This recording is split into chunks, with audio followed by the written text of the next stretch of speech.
we also have a quote-unquote law here in America, right?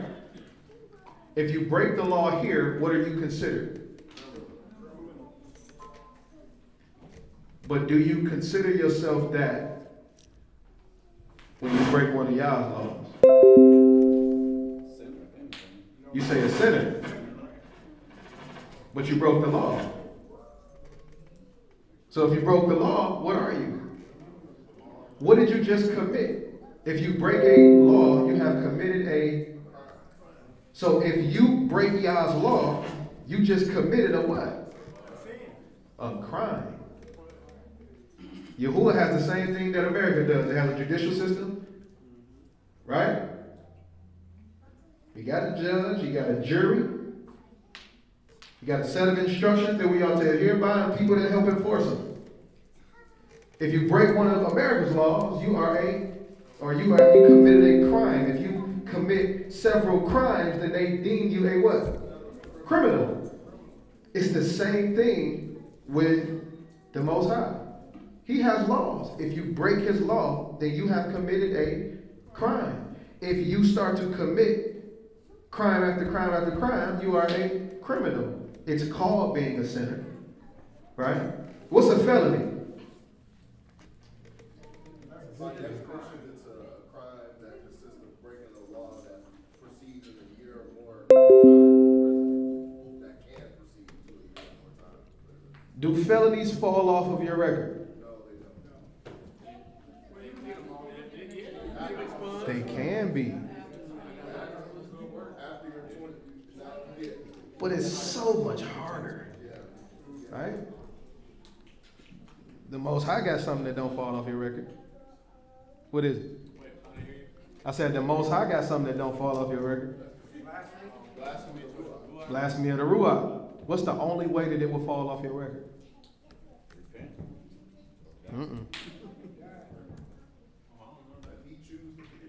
If you ain't know. You ain't know. Keep that in your mind. We going right back into it. We good? All right. So we back. Genesis chapter 27. Pick it up at verse 29. So we just read the blessing of Jacob, right? We understand that his blessing incorporated the dew of Shamayim, the fatness of the earth, the plenteous crops, corn, oil, all of these type of things, right? Drop down to verse 37. Genesis 27 and verse 37. Genesis chapter 27 and verse 37. And Isaac answered and said unto Esau, Behold, I have made him your master. He said what? I have made him your master. He came asking about his brother, like, yo, Esau came and said, hey, my brother came and undercutted me. He had me sell him my birthright. He was like, look, I made him your master already. He came and he got the birthright. Go ahead. And all his brethren have I given to him for servants, And with corn and wine have I sustained him. And what shall I do now unto you, my son? He said, what shall I do now to you? Read. And Esau said unto his father, Hast thou but one blessing? My father, bless me, even me also. Do you got something for me? Is this far-fetched for him to actually have something to bless him with? Why? It's a tradition. Right? If a father has something to pass down to the firstborn, he also has something to do with. Still got stuff to be able to pass out to his other children. It won't be that, but it'll be something like it. Right? Come on.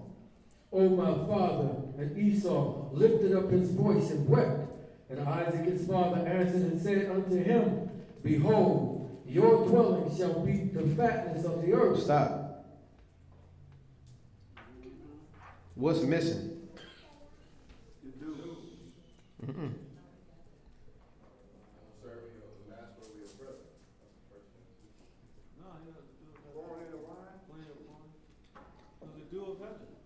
Nope. Read the verse again. and said unto him, Behold, your dwelling shall be the fatness of the earth, and the dew of Shamaim from above. Stop. He didn't give him the fatness of the earth. He said you're going to dwell in the fatness of the earth. Read verse 28. Verse 28. Therefore Elohim give you the dew of Shamaim. Stop. What's the difference? He's giving it to him. One, Yahuwah gave. The other one, his father told him what? You gonna dwell in the fatness of the earth. You're going to stay there, but it's not going to be yours, right? One was given to by Yahuwah. The other one, you're gonna live over here. Right? Big difference off the rip. Right? Go ahead. I'm going to drop that down to verse 37. And Isaac answered and said unto Esau, Behold, I have made him thy master, and his brethren I have given to him for servants. So he said, he your master, and all y'all brothers is going to be his servants. Drop down to verse 39. And Isaac his father answered and said unto him, Behold, your dwelling shall be the fatness of the earth, and of the dew of Shamaim from above. So how does his brother become his servant? Or how is he a servant to his brother? Because the brother owned the land. You just live here. I run stuff here. You just live here. King Kong. Right? He told him where he was going to live at. This is where you're going to live. But he didn't say Yahuwah gave him that place. Yahuwah already gave that place to Jacob. Y'all follow me? Go ahead. And Isaac his father answered and said unto him, Behold, your dwelling shall be the fatness of the earth, and the dew of Shamaim from above. And by thy sword shalt thou live. And by the what? And by your sword shall you live, and shall serve your brother. I said, by your sword you're going to live, and you're going to serve your brother. There's some envy between them two because of this, right? It started. Read. And it shall come to pass, when thou shalt have the dominion, that thou shalt break his yoke from off your neck. He said, when you have the what? Dominion. That don't sound right, do it? If I just told him that he's going to be your master, and then right here he said, and when you shall have the dominion, you're going to break his yoke from your neck. That would mean that you ain't really got the dominion if you still got the yoke on your neck, right? Something wrong with this here. That's what this is saying. It says that when you have the dominion, you shall break his yoke from your neck. Go ahead. Hallelujah. It says when you grow restless. When you do what? You grow restless. All right, do me a favor and look up that word dominion. Boom. It's from the Hebrew word H7300. To wander. To do what? To wander. To wander. Restlessly. To roam. To wander restlessly. When you in there and you can't take it, you wandering, what's going to happen? You're going to break the yoke from them. You got to hold on to that because it's going to show you something. Right? When he breaks the yoke from off of his neck, that means that he will no longer be under who? His brother. And everywhere he go from then on will be his own what? Land, his own place. Wherever he wanders to after that, wherever he decides to be at, is going to be his own. But before he does that, it said when you wander, right? When you go restless, keep that in mind, because it's going to mean something in a minute. All right. Read that verse 40 again. And by your sword shall you live, and shall serve your brother. And it shall come to pass, when thou shalt have the dominion, that when you grow restless, that you shall break his yoke from off your neck. And you shall do what? Break his yoke from off your neck. And Esau hated Jacob because of the blessing wherewith the father blessed him. And Esau said in his heart, the days of mourning of my father are at hand. then will I slay my brother Jacob. So from then on, he said, I'm going to kill this dude. Right? When you hear restlessly wandering, what do you think of? Say it again. What else? Okay. Now we're at a space right now, right? When you hear the word restlessly wandering, you think of the unclean spirit and you think of Cain. Let's go back to Genesis chapter 4.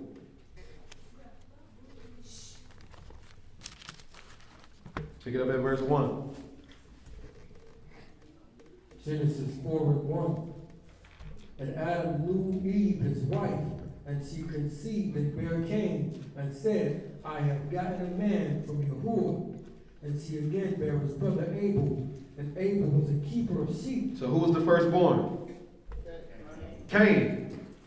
For 1,000 points, can anybody tell me what Cain's job was? Or what he would have for his inheritance, so to speak? He was a what? Farmer. Dealing with what? The fatness of the earth. Dealing with the dew. Dealing with firstborn, Cain, right? All right, walk it up. And she again bare his brother Abel, and Abel was a keeper of sheep, but Cain was a tiller of the ground. And in process of time it came to pass that Cain brought of the fruit. He brought her the what? Of the fruit of the ground. Now, based on the definition of dew, we know that in order for him to bring of any type of fruit, there had to be some presence of some dew, right? So he brought up the fruit of the ground. So this ground had to be what? Moist, water. Meaning he wasn't in what? Dry ground. He was no longer, but he was not in dry ground. He was not working on dry ground. They weren't living on dry ground. Things were growing, right? So he brought the Most High of the fruit of the ground. Remember what Quab said when he going through and showing that he didn't bring his what? He didn't bring his first fruits. Yahuwah requires the absolute best. And Cain brought the Most High just some fruit. The banana with the dark part on there, right? The apple that got the brown in it. Right? But not the whole apple though. You got to turn it around. Some of it you can even bite into it and see the brown. Right? This is the type of fruit that he brought the Most High. Right? Why would he do that? To save the rest for itself. Why would he feel entitled to save the rest for itself? Because he did what? Because he put in the work. He grew it. I did this. So I'm going to take the best and I'm going to go ahead and give you this little bit over here. Read. And in process of time it came to pass that Cain brought of the fruit of the ground an offering unto Yahuwah. And Abel, he also brought of the firstlings of his flock. According to the law, why would he bring the firstlings of his flock? Yahuwah said everything that exits the matrix is who? Is his. Every firstborn that exits the matrix is his. All of the firstlings of the flock he had to bring. Go ahead and read. And of the fat thereof. And Yahuwah had respect unto Abel and to his offering, but unto Cain and unto his offering he had not respect. And Cain was very wroth, and his countenance fell. A little bit of envy there. I brought my offering. You ain't respect my offering. It wasn't good enough for you. I'm the one who over here putting in all this work. Can y'all tell me what he say in Deuteronomy chapter 8? Man shall not live by, but what? What y'all think that means? Everything I say, you're supposed to abide by. Abide by everything I say. Okay? What if I told you that not only does it mean that, but that you shall not live by bread alone, but by my word? He was also talking about how the manna only came down because he told it to come down 6 days. It only do it if he say do it. You ain't put no work in. I just put you over to manage it. Right? By my word alone. By every word that I say, I will make it to where you don't get nothing. You think it's your work you put in. It's not. I put you here to manage it. What did he tell Adam to do in the beginning in the garden? Dress it and keep it. Everything else is on me. I grew all of this stuff. So when Cain decided to put this stuff to the side, like he put in the work himself, the Most High had to show him a thing or two. Right? Come on with it. And Yahuwah said unto Cain, Why are you wroth? And why is your countenance fallen? If thou doest well, shalt thou not be accepted? And if thou doest not well, sin lieth at the door. If you don't do well, sin is waiting on you at the door. Simple. Read. And unto you shall be his desire, and you shall rule over him. Go ahead. And Cain talked with Abel, his brother. And it came to pass, when they were in the field, that Cain rose up against Abel and his brother, and slew him. Did he take the job of him managing those crops? Did he take that away from him? No. Did he make him move out of the garden or where they were? No. He didn't do any of that. But according to Psalms chapter 68 and verse 6 and 7, it says that the rebellious do what? They are in a dry place. So when he killed his brother, what did he just do? He just rebelled. He just committed sin. So what is his sentence? Verse 11. Verse 11. And now art the ground cursed. I'm sorry. Start at verse 10. I'm sorry. And he said, What hast thou done? The voice of your brother's blood crieth unto me from the ground. From where? From the ground. This is living soil. This is good ground. I said your brother's blood is crying for me. Crying to me. Read. And now art you cursed from the earth. You're what? You're cursed from the earth. Which have opened her mouth to receive your brother's blood from your hand. And when thou tillest the ground, it shall not henceforth yield unto you her strength. You are used to planting seeds, but you just planted your brother's blood in the ground. It's not about to give you nothing back. Read. A fugitive and a vagabond. A who? A fugitive and a wanderer shall thou be in the earth. He told him, a fugitive and a wanderer are you going to be in the earth. What does this mean? You're going to be a nomad. And everywhere you go, no matter where you go, what's going to happen with the soil? It's not going to yield. So everywhere he goes, the ground becomes what?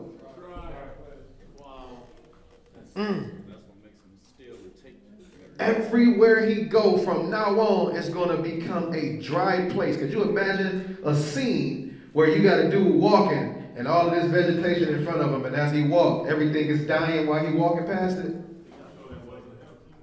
Absolutely. I said that these crops was going to grow. So by my word, are they going to not yield for you? Right? So, we got Cain being a wanderer in a what? Dry places. The unclean spirits wander in what? Dry places. And we also got Esau, who was told that he was going to be restless and a wanderer. All right. Verse 13. Verse 13. And Cain said unto Yahuwah, My punishment is greater than I can bear. Behold, you have driven me out this day from the face of the earth. From where? From the face of the earth. So this earth that he had to be talking about was something that was what? Vegetational, or that's probably not a word or whatever. You get what I'm saying, right? You taking me away from everything. I gotta hide myself. I gotta run. Read. And from your face shall I be hid, and I shall be a fugitive and a vagabond in the earth. And it shall come to pass that everyone that finds me shall slay me. Everybody that finds me gonna try to slay me. All right. So we got the wanderers, Cain. Esau, unclean spirits. Okay? Now what troubled me about the blessing from Esau at one point in time, like even me and Qua was talking about this earlier, was when I was under the impression that Esau also got the dew. He also got the fatness, right? I'm like, well, how is that possible? Right? How does that even compute? So I started to look at all of the places that Esau was living in. Right? And what might shock you is that all of these places just so happen to be deserts. Except for one place for a small period of time. Go to Numbers chapter 33, verse 37. Numbers 33 and 37.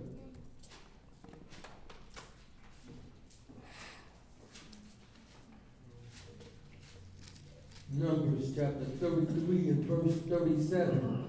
And they removed from Kadesh. From Kadesh. Anybody know where Kadesh is? Go ahead, look it up for me, y'all. Kadesh equals holy. Mm-hmm. A city in the extreme south of Judah. Same as Kadesh and Kadesh Barnes. Mm-hmm. Strongs. The same as sanctuary, Kadesh, a place in the desert. A place where? In the desert. A place in the desert. So verse 37 says, and they removed from Kadesh and pitched in Mount what?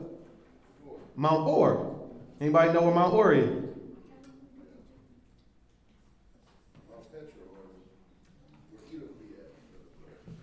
It's literally a desert mountain. Anybody else know what Mount Or is famous for? Is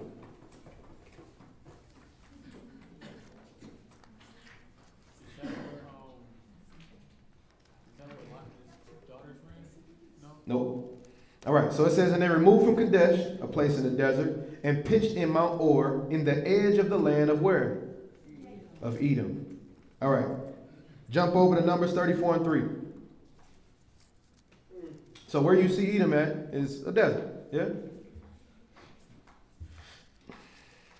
Numbers chapter 34 verse 3.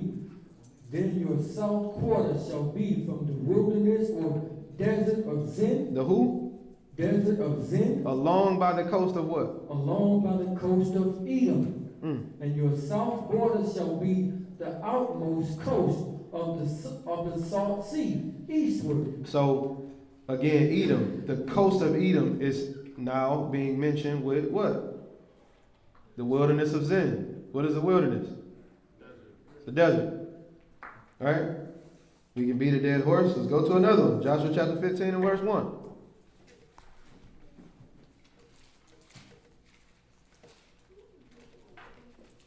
Joshua 15 and 1. This then was the lot of the tribe of the children of Judah by their families, even to the border of Edom and the desert of Zin. So the text continues to, when it says Edom, it makes sure to mention that it is by these places, right? By these deserts. It didn't say that they're in a desert, but they're by these places, right? Judges chapter 11, verse 18.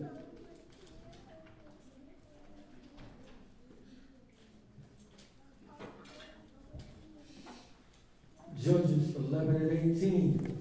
Then they went along through the wilderness or the desert and compassed the land of Edom. And they did what? Compassed the land of Edom. What does it mean to compass? Surround. So surrounding the land of Edom was what? A desert. All right. Genesis chapter 12, verse 10. There are some funny things about certain places. You got Edom, who had to live within certain borders, right? Where he was a servant to his brother. So if he was a servant to his brother, that means that he didn't live in an actual what? desert. He couldn't have lived in a desert at this time because he was a servant to his brother in a land that had the dew, in a land that had the fatness, right? All right, stay with me. Where is another place that was known to be plentiful? Sodom and Gomorrah. Give me another one. The land of Canaan. Give me another one. Yes, the garden. Yes, absolutely the garden. Absolutely. Egypt. Beautiful. You making a connection about all these places getting desolate or sometime on that? My toes are right here. My toes, like, they sticking out real far. You know what I'm saying? You must got some big old shoes on back there. You know what I mean? Absolutely. That's absolutely what we're doing. Right? So you got Egypt, Sodom and Gomorrah. You got, who else we name? Land of Canaan. We got, what else we name? We named Sodom and Gomorrah. But all of these places were once what? Plentiful, fertile, full of water, dew. Babylon as well, right? Genesis chapter 12, verse 10. Genesis chapter 12 and verse 10. Come on. And there was a famine in the land. And there was a famine in the land, and what happened? And Abram went down into Egypt. Why would Abram go down into Egypt? It was plentiful. Right? Famine over here. Famine means what? No food. Scarcity of food. Why would there be a scarcity of food? Something getting dried up. Right?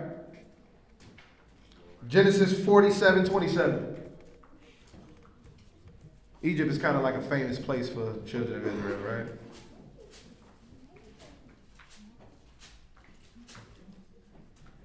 Genesis chapter 47 and verse 27. And Israel dwelt in the land of Egypt, in the country of Goshen. And where? In the country of Goshen. Y'all hear a lot of people talk about Goshen nowadays? Anybody know why? It was a very resourceful place. Right? Read. And they had possessions therein, and grew and multiplied exceedingly. How do they grow and multiply exceedingly? They're eating, they're marrying, they're having babies. Right? It's a plentiful land. But one thing that all of these places got in common is that at one point in time or another, there was evil amiss. Right? And they got dried up. Psalms 107. Once we get past this, we go ahead and get into the nitty gritty. Psalms 107:33. I just want y'all to understand what the Most High do to these places. They don't start off dry, but they become dry based on their what? Behavior. Right? Based on the things that they do. With Sodom and Gomorrah, it became a dry place. Why? Sin, pride, all through there. Right? Egypt, why did it become a dry place? They tried to keep the children of Israel captive and hostage, wouldn't let them go. Right? Babylon, whole nother story. Same people though. Right? Wickedness in the midst is what caused Yahuwah to dry these places up. Psalms 107, verse 33. Psalms 107 and verse 33. He turneth rivers into a desert. Yahuwah says he does what? He turneth rivers into a desert. He said he turned rivers into a desert. That's nothing. That's a light thing. It's something that he can do. Read. And the water springs unto dry ground. He turned water springs to what? A dry ground. Because it's him that gave the water there in the first place, correct? Come on. A fruitful land into barrenness. He do what? A fruitful land into barrenness. For the wickedness of them that dwell therein. Why did he do it? For the wickedness of them that dwell therein. He turned these places dry because of the people that are wicked. Right? What did he tell us? He told us in Psalm 68 that the rebellious dwell in dry places. So if there's a plentiful place, it's going to be turned to a dry place if they wicked. The children of Israel, our land right now, in totality, what is it? It's desolate. It's sand. void of grave, explosions, Gentiles. Right? It's a dry place. It's a dry place. There's no righteousness in it. In the capacity that Yahuwah would want. Right? So, every time they do that, it sounds like it's about to start that song, You're a Jerk. Y'all ever heard that? You're a jerk. I know. Never mind. All right. So, we got all of these different places. We got Esau. We got, right? But do we ever consider ourselves? Like I said, right now Israel is dry and desolate. Right? 1 Corinthians chapter 10 and verse 1. When we came out of Egypt, what did the Most High do? He baptized us, right? How? Through the sea. So he split the sea, and we walked through on what? We walked through on dry ground. Did that mean that we were full of sin?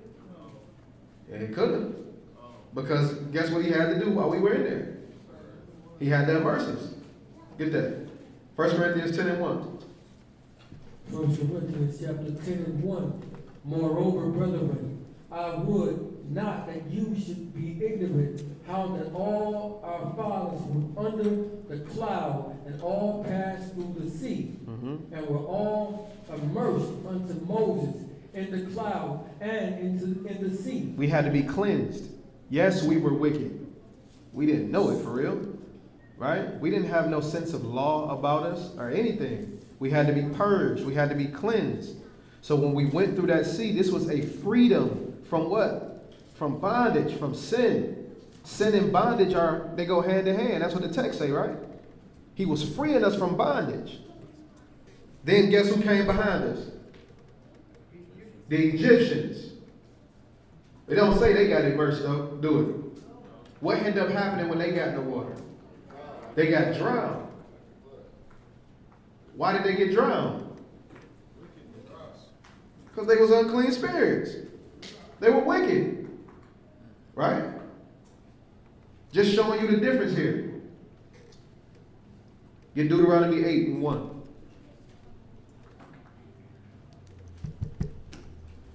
Let's look at the children of Israel real quick.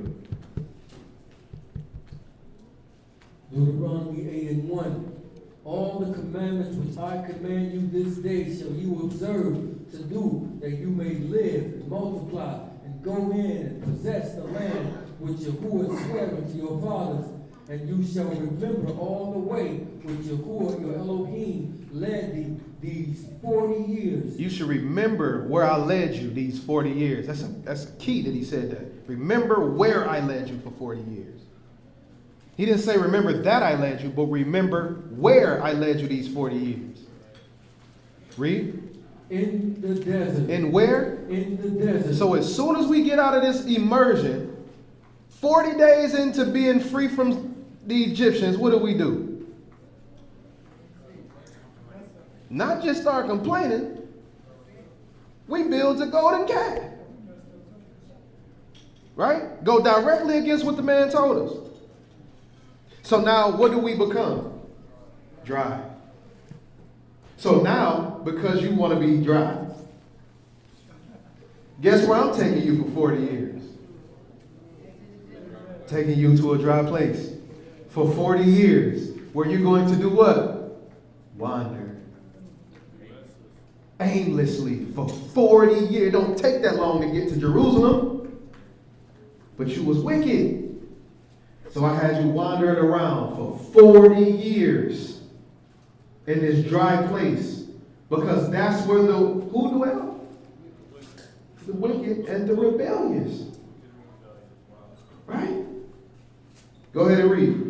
To humble you. To do what? To humble you. To humble you. Go ahead. And to prove you to know what was in your heart. I wanted to know what was in your heart, but I knew that you was already wicked, so I had to see if you were going to be able to make it to the land. It's the same thing with us. We get immersed, we go out, we do wrong, and then he starts to put us back in the wilderness. You start going through hell again. You start to see all of these things that you got away from come back. But he ain't making a full end with you. What he wants to see is if you have the longevity, if you have the know-how to be able to get back to the land. Can you get there? You put yourself in the wilderness of sin. Not me. You did. Can you make it back? Because it's still there. My land's still there for you. My promise is still my promise. I still told Abraham, Isaac, and Jacob, I got a land for them people. He told you I got a place with many mansions. Can you make it? Can you make it to the land? If you in the wilderness, if you done sinned after you done came from your immersion, can you make it to the land? That's the question. Numbers chapter 20, verse 1.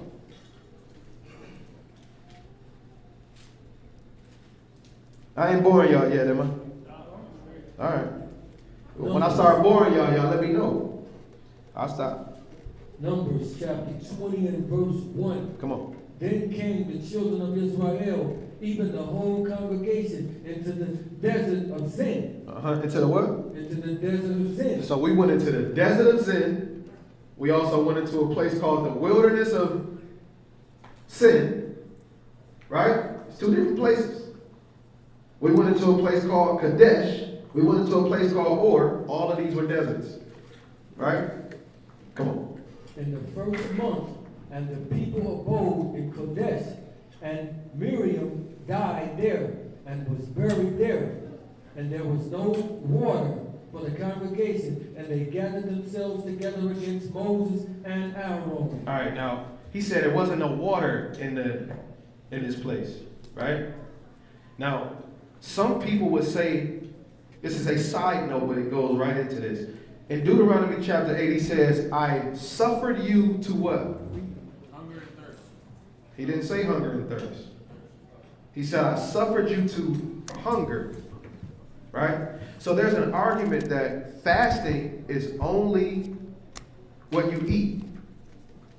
Okay? Not what you drink. So you can fast but still drink water. All right? That's a thing. Now, I understand why people say it. Because everywhere you see is talking about fasting, you don't see nothing that talk about drinking for the most part. Right? But he said, I suffered you to do what in the wilderness?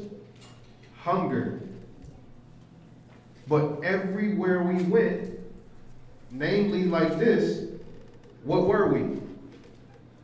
Thirsty. They go hand in hand. I'm going to show you that. Verse 2. Verse 2. And there was no water for the congregation, and they gathered themselves together against Moses and against Aharon. And the people chose with Moses, and spake, saying, Would Elohim that we had died when our brethren died before Yahuwah? Remember, they also said in another place, hey, would Elohim that we had died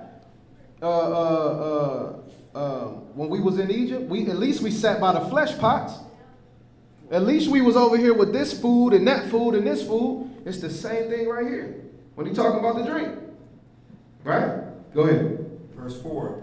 And why have ye brought up the congregation of Yahuwah into this wilderness? Into this what? Into this wilderness. I suffered you to hunger. Where? Into this wilderness. In the wilderness. Hunger and thirst go hand in hand when we was in this wilderness. Both is what we were lacking. When you're fasting, hunger and thirst is what you're supposed to have. Not just one. It means to close the mouth. Right? Go on. That we and our cattle should die there. Uh-huh. And wherefore have ye made us to come up out of Egypt, to bring us into this evil place? It is no place of seed. It is no place of what? Of seed. Or what? Or of figs. Or what? Or of vines. Uh-huh. Or of pomegranates. And what? Neither is there any water to drink. So now what is he saying now? Ain't no water or what? Ain't no water or food. Come on. And Moses and Aharon went from the presence of the assembly unto the door of the tabernacle of the congregation, and they fell upon their faces, and the glory of Yahuwah appeared unto them. Verse 8. Take the rod and take the rod and gather thou the assembly together, thou and Aaron thy brother, and speak ye unto the rock before their eyes. So when they're in this wilderness, they can't grow anything, right? So the only food that they can eat is that which is spoken of by who? By Yahuwah. The only thing that they can drink is that which is spoken of by who? Yahuwah. You shall not live by bread alone, but by what? Every word. Literally. You can't get nothing without my say-so. That's how we have to live and have to move. We can't take credit. That's one thing that we do. We take credit for the things that we do. We take credit for the work that we do and the things that we benefit from the work that we do. And we start to put Yahuwah on the back burner. You're going to end up being in a dry place, and he's going to make it so. Come on. And they shall give forth his water, and thou shalt bring forth to them water out of the rock. So thou shalt give the congregation and their beasts drink. So we know what happened after that, right? They smote the rock when they were supposed to speak to the rock. Everybody familiar with that, yes? They smote the rock, right? What verse you at? Verse 9. Jump down to verse 12. So directly after he smites the rock twice, what happens?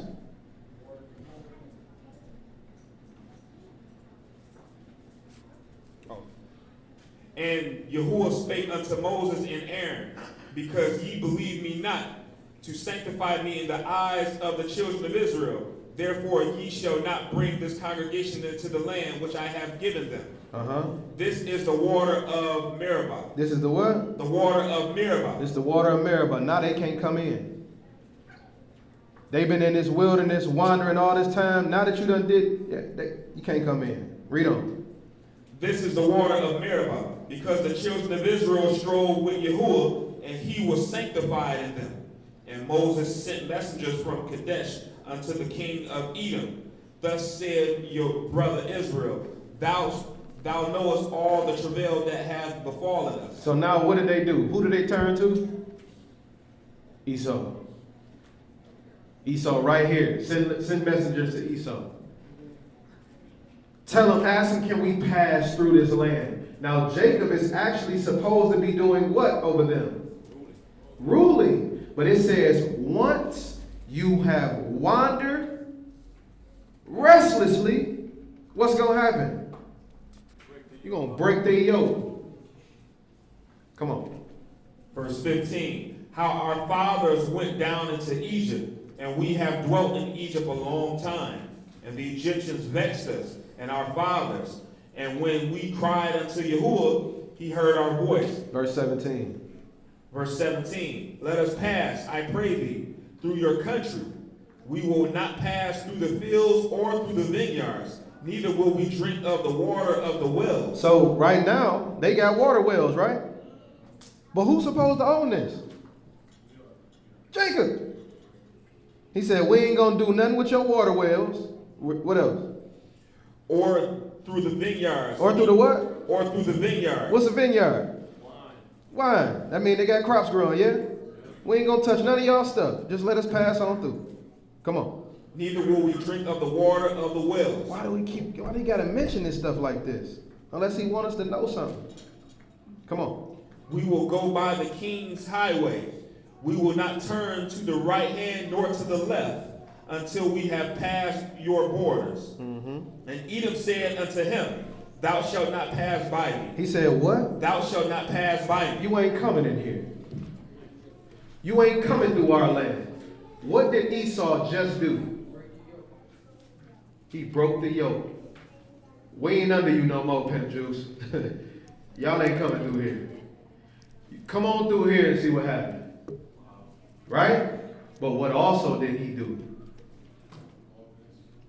He just flipped the same thing that Jacob did on him. He asked his brother for some what? For some food. What did he tell him? Sell me your birthright. Meaning if you ain't sell it to me, what's going to happen? You ain't getting nothing. What Esau just tell him? You ain't coming through here, bro. Beat it, Buster. Right? Flip the script. Broke the yoke. I'm not under you no more. But now he just didn't show brotherly love. So what does this have to mean for him in the future? It said once he breaks the yoke and he starts to wander, what's going to happen? The land that he takes is going to be his, which means something is about to happen to their land. What is it about to start doing? It's about to start drying up now. Because you just did something that you shouldn't have done. Right? Drop down to verse 22. Matter of fact, verse 21. Verse 21. I'm sorry, verse 20. Verse No, I'm sorry, verse. 19. Yeah, there you go. And the children of Israel said unto him, we will go by the highway, and if I and my cattle drink of the water, then will I pay for it. Hey, listen, all right, cool. But we just gonna go by this way. And even if my cattle drink something or I drink something, guess what I'm gonna do? I'm gonna pay for it. Kind of like what happened before, right? We bought the food. But what did he say? Go ahead. I will only, without doing anything else, go through on my feet. I'm going to walk straight through. I ain't stopping. I'm not doing nothing. I'm walking straight through. He pleading with him. What happened? And he said, you shall not go through. And Edom came out against him with much people and with a strong hand. And they came out there deep on him. Try me if you want to. You ain't coming through here. The brotherly love was gone, but Jacob drew first blood, didn't he? But now, because you tried to recompense your brother with what he gave you, now you got to suffer. Because it's up for Yahuwah to do that. Vengeance is of Yahuwah, it's not yours.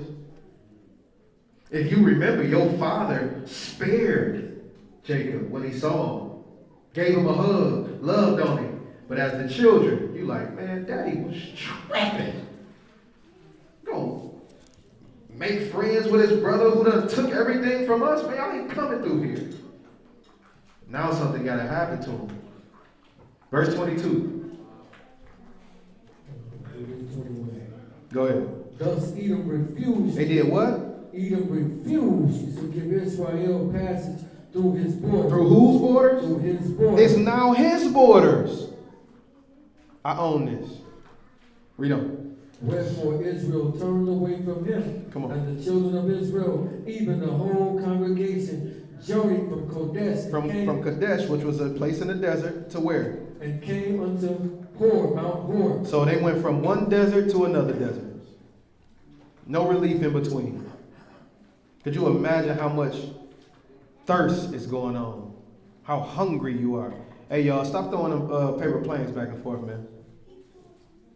Cut it out. Come on. Verse 23. And Yahuwah spake unto Moses and unto Aaron in Mount Hor. And where? In Mount Hor. Mount Hor is a desert. Remember, the Most High got these people going around in a what? In a circle, in a dry place, wandering.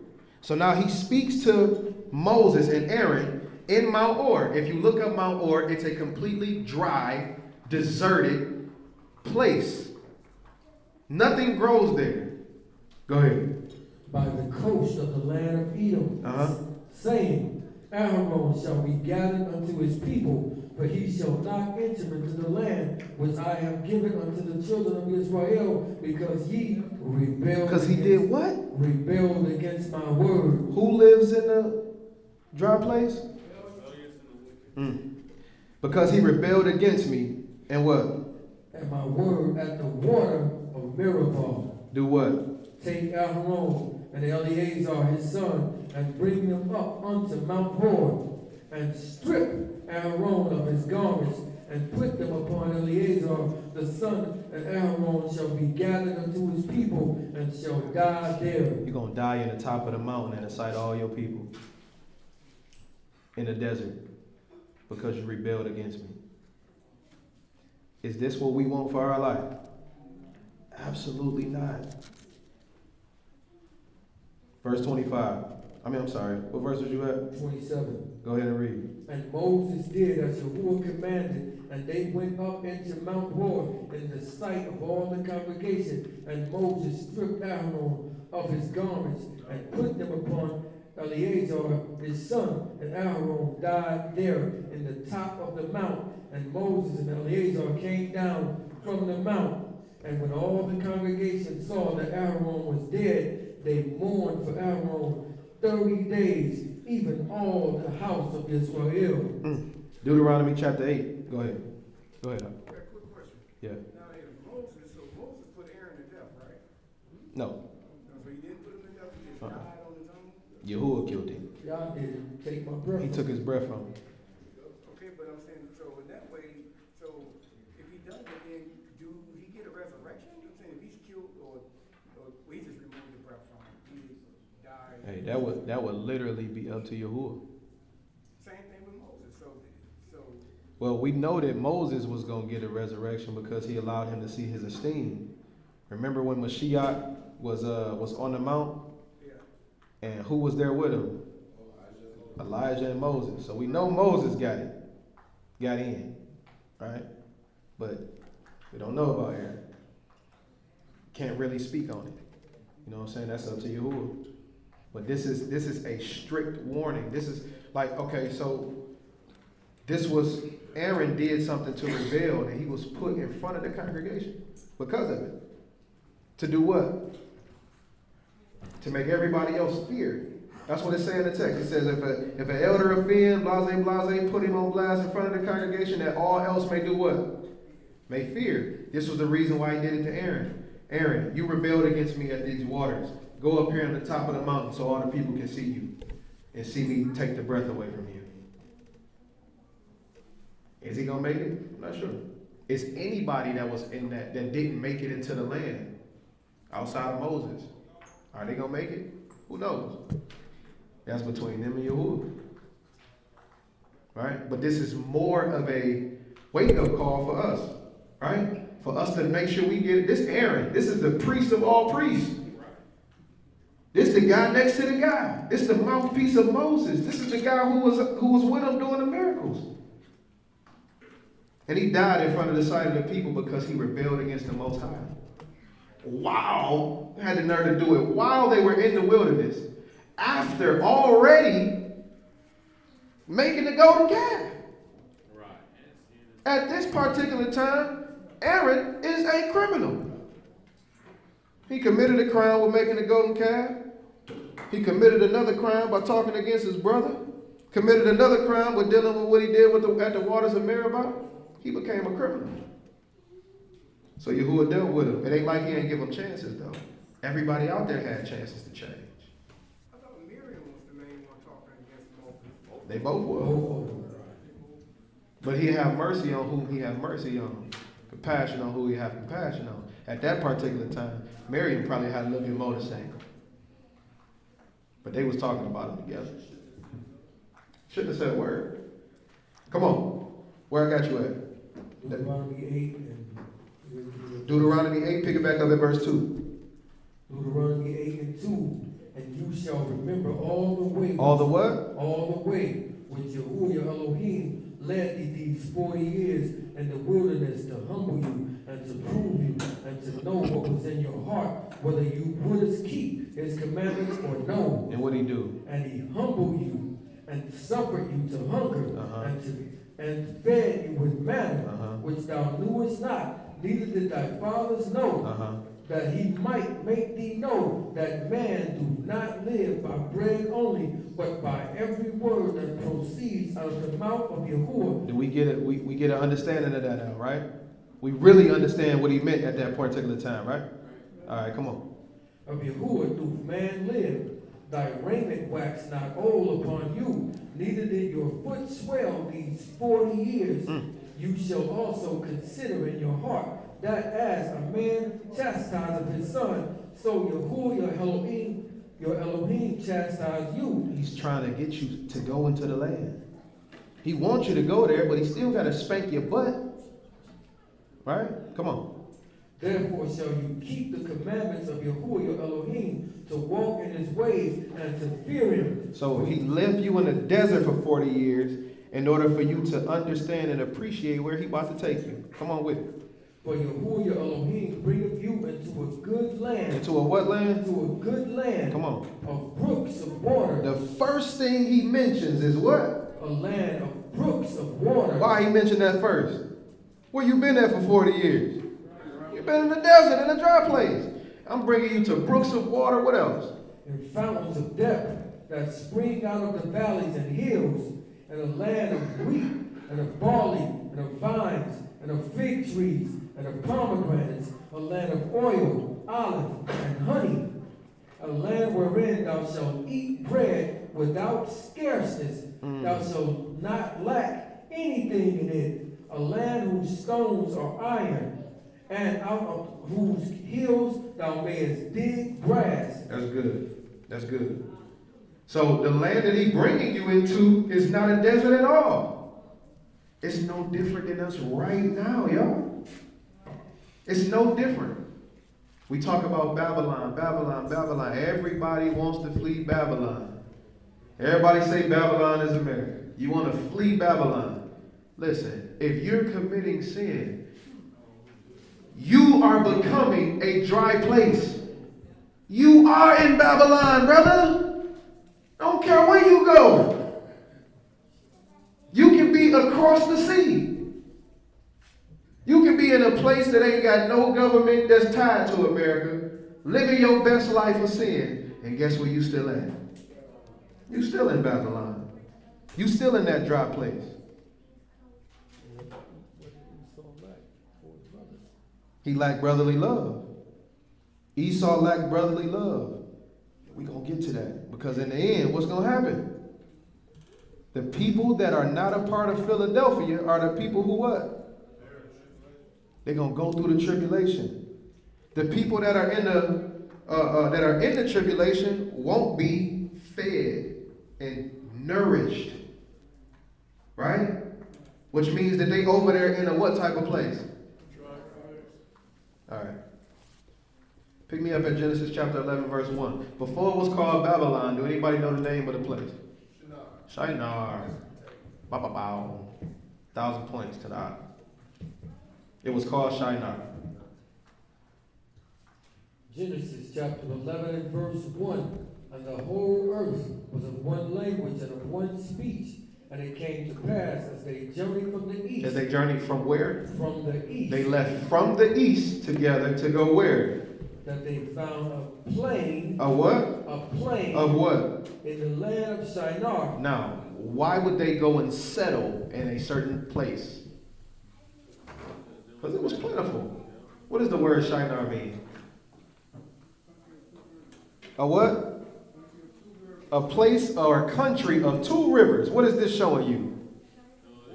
It's waters flowing through it.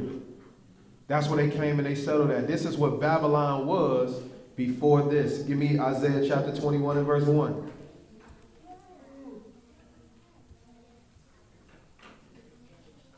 Because who dwells in Babylon, or who dwelt in Babylon? Esau did. Right? And it says that he was going to be a wanderer. So everywhere that Esau went, what was going to happen to the place? It was going to dry up. He had his chance for it to stay plentiful. But he didn't grant his brother passage through. Isaiah 21 and 1. Isaiah chapter 21 and verse 1. The burden of the desert of the sea, as whirlwinds in the south pass through. It says, the burden of the what? Desert of the sea. The desert of the sea. Go ahead. As whirlwinds in the south pass through. So it cometh from the desert, from a terrible land. From a what? Terrible land. Why did he say he dried the place up? Because of the people. Because of the wickedness and the rebellion of the people. Right? Read. A grievous vision is declared unto me. The treacherous dealer treacherously, and the spoiler spoiler. He did some Rakim stuff right there. The treacherous dealer. Just wanted to point that out. What verse you at? Verse 2. Come on. A grievous vision is declared unto me. The treacherous dealer treacherously, and the spoiler Go up, O Elam. Come on. O Elam, besiege, O Media, all the sighing, therefore have I made to cease. Therefore are my loins filled with pain. Pains have taken hold upon me. What verse you Verse 3. at? Uh-huh. Therefore are my loins filled with pain.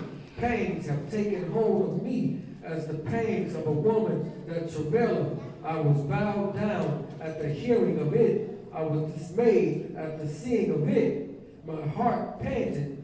Fearfulness affrighted me. The night of my pleasure have turned unto fear unto me. So this is talking about the burden of the desert and the sea. This is all the stuff that they're going through. Right? Jump over to Jeremiah chapter 50 and verse 1.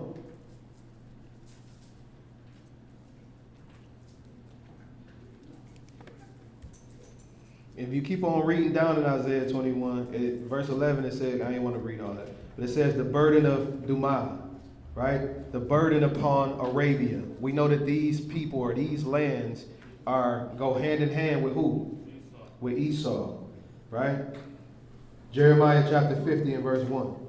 Jeremiah chapter 50 and verse 1. The word that Yahuwah spake against Babylon and against the land of the Chaldeans by Jeremiah the prophet. Come on.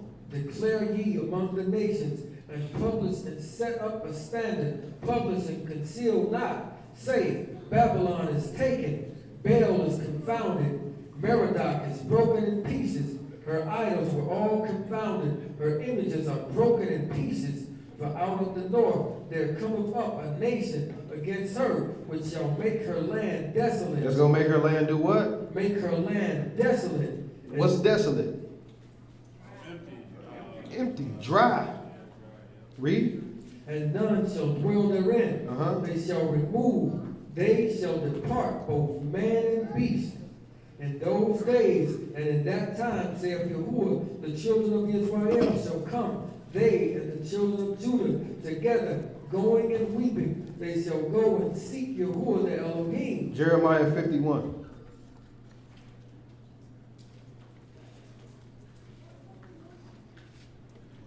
Verse 1.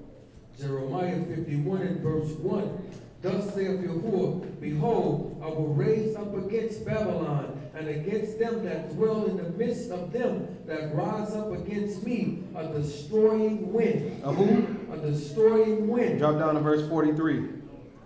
So these people that once had vineyards, water brooks, and all these type of things, now they're saying that they're going to be desolate, or it's a desert.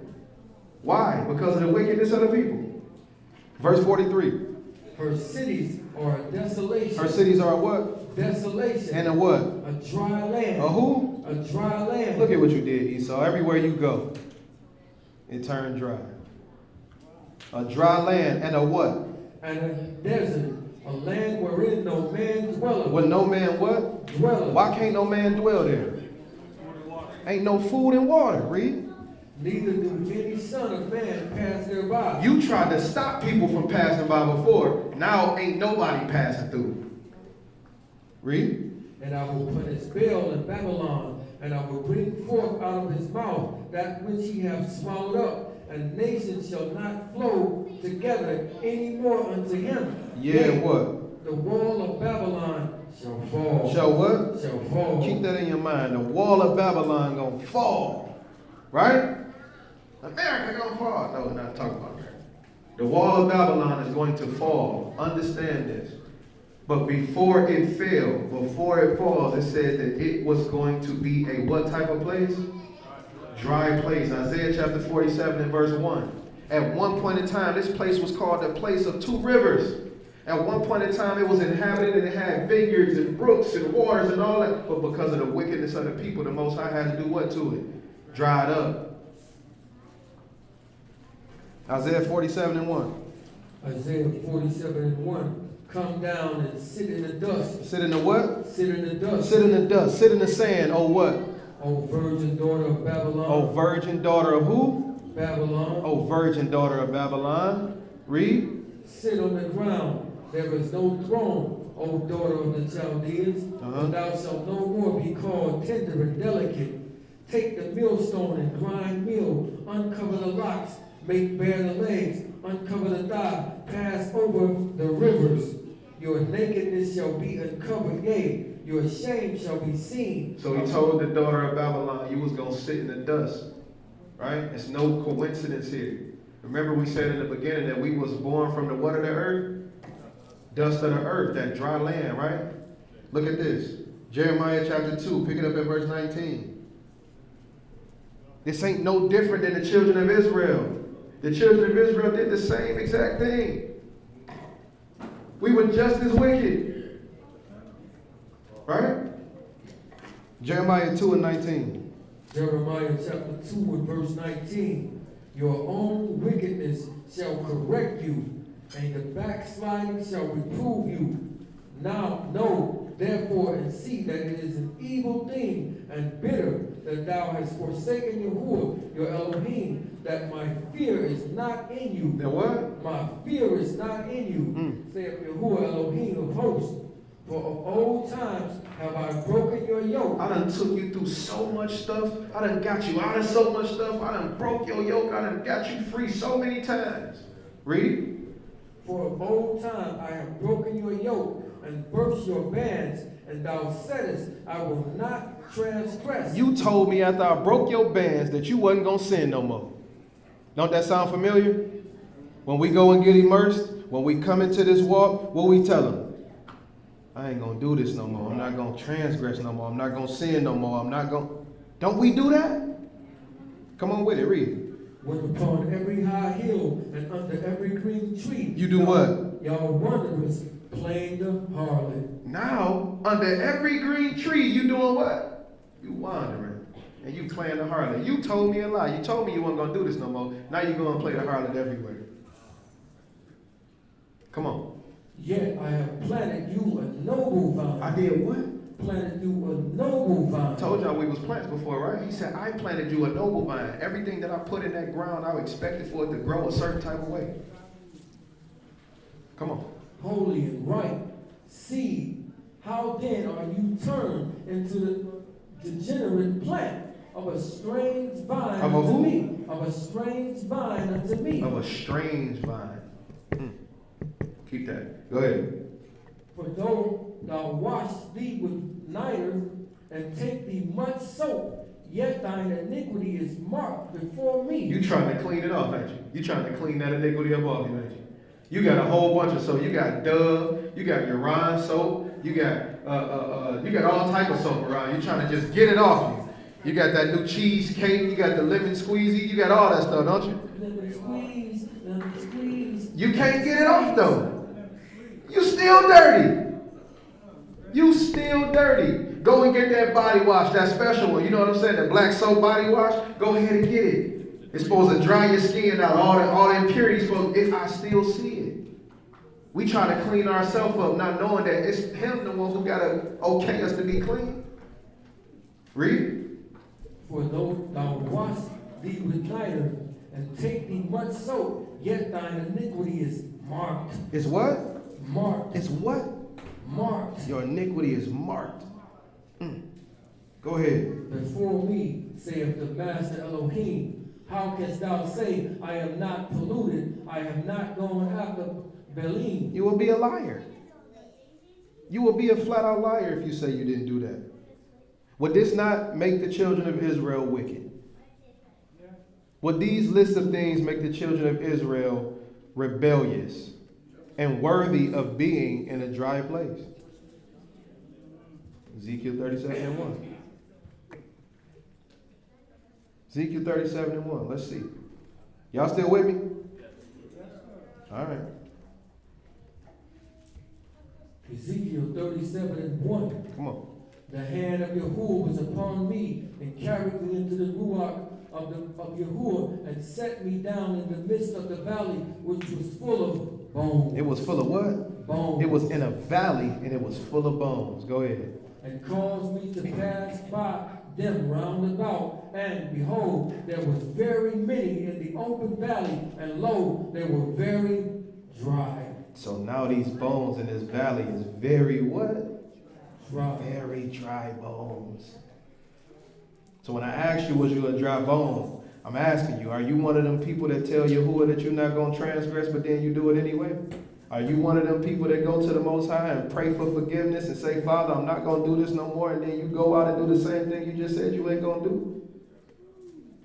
If you are, it makes you a part of this. Come on. And he said unto me, Son of man, can these bones live? And I answered, O Master Elohim, you know it. So the Most High asked him, hey, you think these bones can live? He like, oh, only you know the answer to that. I mean, you know the answer to that. Come on, read. And he said unto me, prophesy unto these bones, and say unto them, O you dry bones, hear the word of Yahuwah. How do these dry bones start to live? He's giving you the order of operations right now. Hear the word of the Most High first. According to the text, it says, every stranger that hears should do what? Submit. If you hear the word of the Most High, you're supposed to submit to it. Don't try to fight it. Don't go against it. Don't, but this, it's the Western world, this, that. No, if you hear the word of the Most High, you're supposed to submit to it. Read. And again he said unto me, prophesy unto these bones, and say unto them, O you dry bones, hear the word of Yahuwah. Thus saith the Master Elohim unto these bones, behold, I will cause breath to enter into you, and you shall live. Kind of sound like something that happened all the way in the beginning. Sound like it's being redone. We came from the dust. He shaped us and molded us, and then what he do? Breathe that breath into us, right? Now we got a valley that's full of dry bones. Gave him the word, and then he told him to breathe the breath into him. Come on. And I will lay sinews upon you. He said, I'll lay what? Sinews upon you. What is sinews? Joints. Come on. And I will lay sinews upon you, and will bring up flesh upon you. And I'm going to do what? Bring up flesh upon you. Come on. And cover you with skin. And put breath into you. And do what? And you put breath into you. It's the same thing as in Genesis, ain't it? Come on. And you shall live, and you shall know that I am Yahuwah. It's going to take for me to do it for you to know that I'm Yahuwah. Because if you feel like you can do it yourself, you're going to think you don't need me. Same thing we do right now.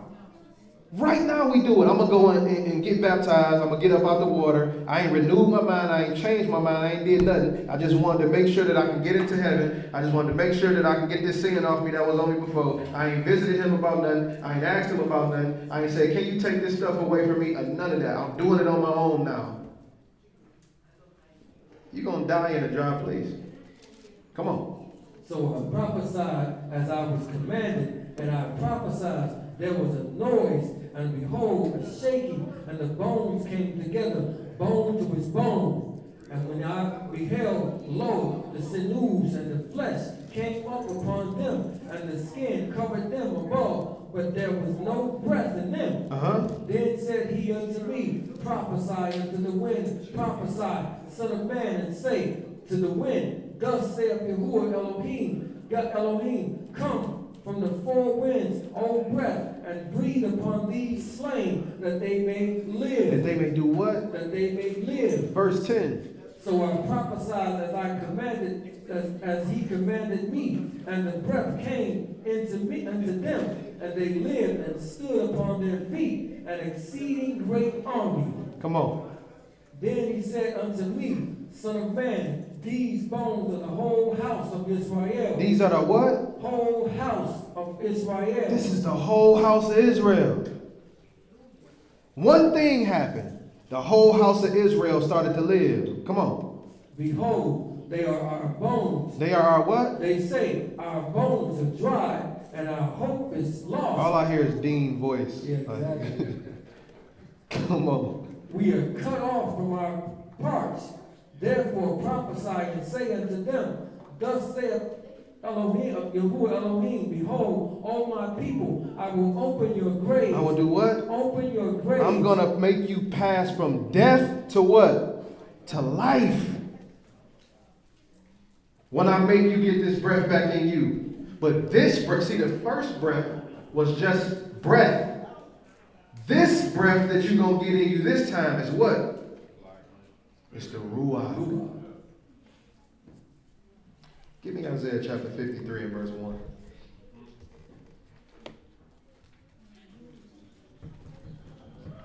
Somebody say, Trav, how you about to make this make sense? See, y'all ain't on one accord. Y'all would have said it all together. We need more brotherly love up in here. And everybody would have said in their mind, 1, 2, 3. Trav, how you gonna make this make sense? Isaiah 53 and 1, I'm just talking. Isaiah. Tap your neighbor and say, Isaiah 53 and 1. come on, y'all. Check it out. Isaiah 53 and 1. What happened? Now, we just looked at the valley of the dry bones, the children of Israel, yes? And it took something for them to be able to be made alive, right? Who did he keep saying, or what did the Most High keep addressing this person by in this particular vision? Son of man. He kept calling him Son of Man. Isaiah 53 and 1, what did it say? Isaiah chapter 53 and verse 1. Come on. Who have believed our report, and to whom is the arm of Yahuwah revealed? Yeah. For he shall grow up before him as a tender plant. As a what? As a tender plant. What's a tender plant, y'all? Small. It's a plant at its end. It's a good plant, right? Tender. A tender plant, read. And as a root. As a what? As a root. Out of where? Out of a dry ground. What? Mashiach had to come from what? Dry ground. So this is the miracle. There was desolation with the children of Israel. And in order for me to bring it back, I got to bring a root up out of the wickedness. Right? The root out of this dry ground. He came up. It ain't possible at all. But he did it. But with Yahuwah all things are possible. Right? Come on. For he shall grow up before him as a tender plant, Uh-huh. and as a root out of a dry ground. Uh-huh. He have no form. He have no what? No form. Or? Nor comeliness. And when we shall see him, there was no beauty that we should desire him. So now this plant that's going to grow up, you ain't going to even want to eat it. You ain't going to want nothing to do with it because it don't look good to your eye. Read. He is despised and rejected of men. This is the thing that you need to live. You in dry land right now, brother. The only thing that you can survive off of is the crops that's going to grow. And the only one that you see growing, you don't want nothing to do with. Come on. He is despised and rejected of men, a man of sorrow. A man of what? Of sorrow. The Most High can do anything for you. Understand that. No matter how bleak the situation look, no matter how much of a wilderness you feel like you in, if you do what's necessary for salvation, he'll make something grow up out of it. Now we got to figure out, how did the water get back to the children of Israel? John chapter 15. Pick it up at verse 1.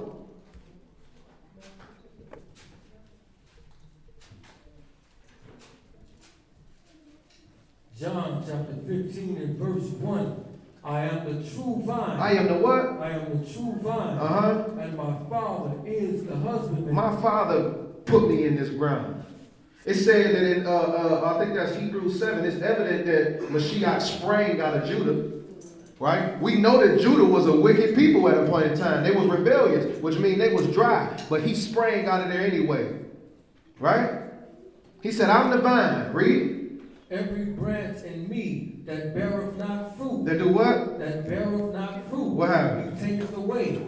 And every branch that beareth fruit, he purgeth it. Come on. That it may bring forth more fruit. That it may do what? Bring forth more fruit. In order for these things to bring forth fruit, what has to be in them? Spirit. Yes, a seed. Yes, the spirit. Naturally, what has to be in them? A cactus grows in the desert. What's inside of it? It's water. Right? Here's the water coming back into Israel through the vine. Come on. Now you are clean through the word which I have spoken unto you. Through the what? Through the word which I have spoken unto you. He said that you need to be washed by the what? The water of the... Come on. Abide in me, and I in you.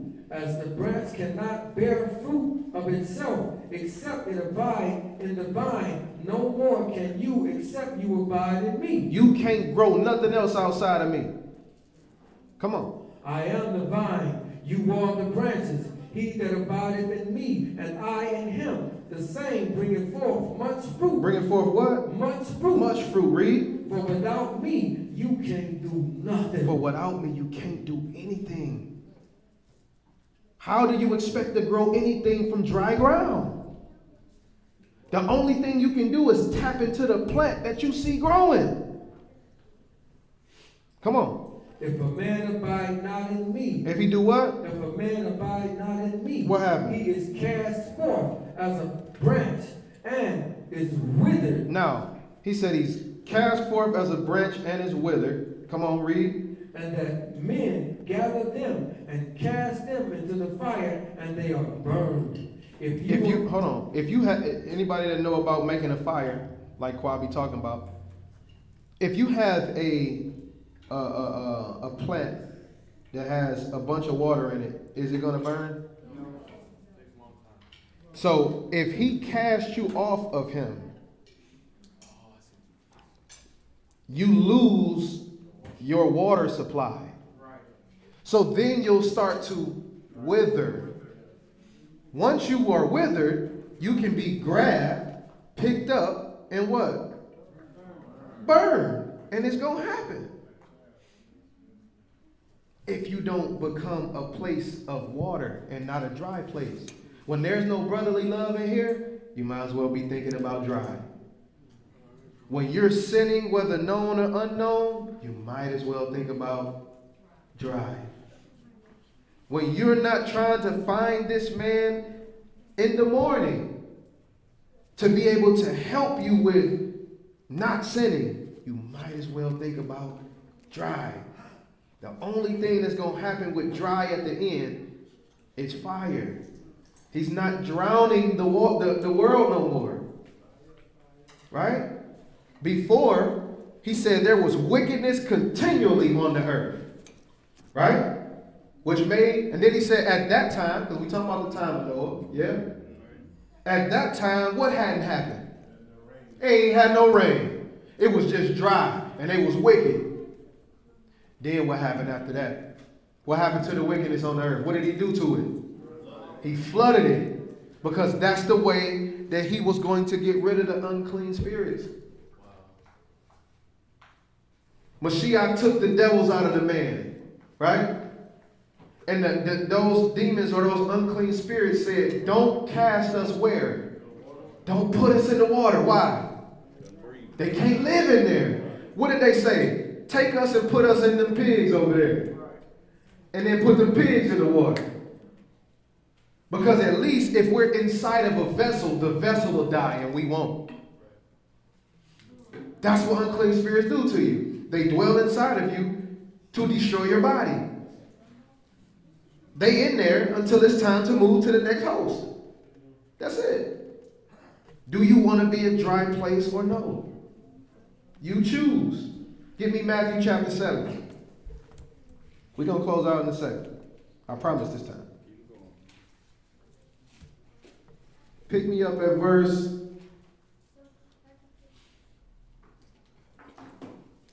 24. Matthew chapter 7 and verse 23. And then when I profess unto them, I never knew you. He said, I'll do what? I never knew you. I never knew you. That's what he going to say. Read. Depart from me, you that work iniquity. So if you leave from he whom is possessor of the water, where is he telling you to go? Go into a dry place, homeboy. Go to Go to hell. See, Jesus cussed. See? That's exactly what they're saying. Come on, verse 24. Therefore, whosoever heareth these sayings of mine and doeth them, I will liken him unto a wise man which built his house upon a rock. Which built his house upon a what? A rock. Uh-huh. And the rain descended, and the floods came. And what happened? Winds blew and beat upon that house, and it fell not. It what? It fell not. It fell not. For it was what? For it was founded upon a rock.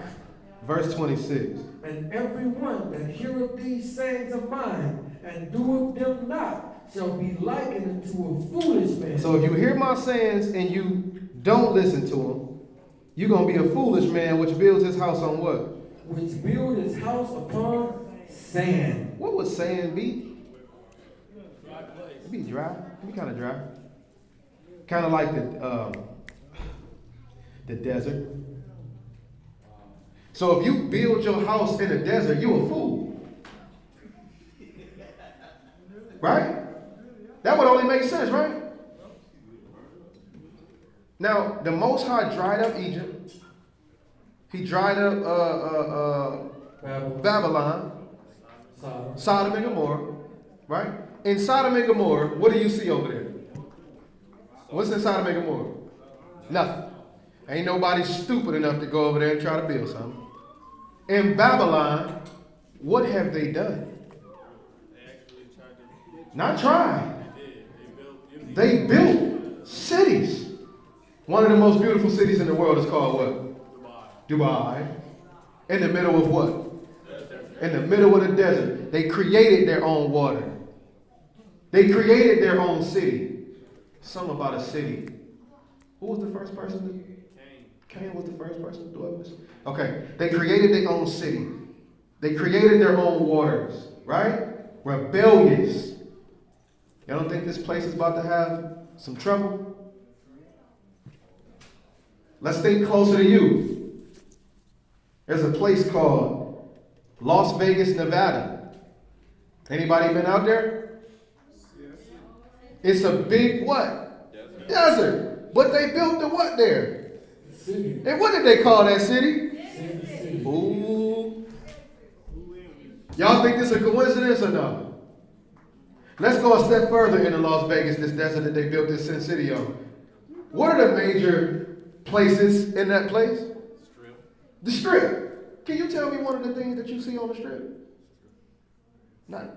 Strippers, yes. Have naked women. Okay, half-naked women, yes. A bunch of casinos, so gambling, stripping, prostitution, what else? Beautiful hotels. Beautiful who? Hotels. Beautiful hotels. Can y'all name me one of the hotels out there that you say? You got the MGM, what else you got?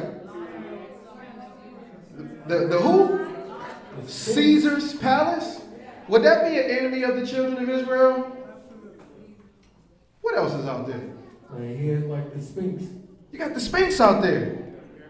That wouldn't so happen to be the top. You got the Egyptian joint, right? They wouldn't so happen to be like enemies to the children of Israel, would they? Nothing about the Persians wouldn't so happen to be out there, would it? This place is centered around people and places that were in direct opposition to Yahuwah. And they call it Sin City. What happens here? Stays here. Ooh. What happens there, y'all know about it. How it's gonna stay there when he's looking at everything? Right. Hey, you don't listen to it no way. You come back and tell your people what happened anyway.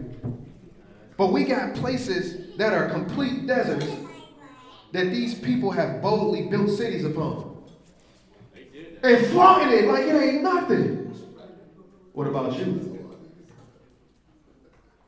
Are you bold in your sin? Have you become a dry place? You know it, but you're going to continue to build on it like ain't nothing wrong? You're going to be the prettiest, flyest sinner around. Nothing but righteousness looking like it's dripping off you. But you're full of dead man's bones. If you're a part of the children of Israel, those dead men's bones just so happen to be dry. And those dry bones just so happen to be in a valley. And that valley just so happened to be in a desert. Y'all see how all this stuff tie in? We don't want to be dry. We want to make sure we're doing what the man said. He said, if you keep my commandments, then I will take you into this place with water brooks. Deuteronomy chapter 8 again. We'll close up on that.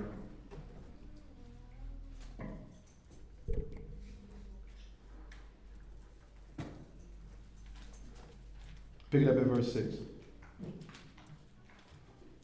Deuteronomy 8 and 6.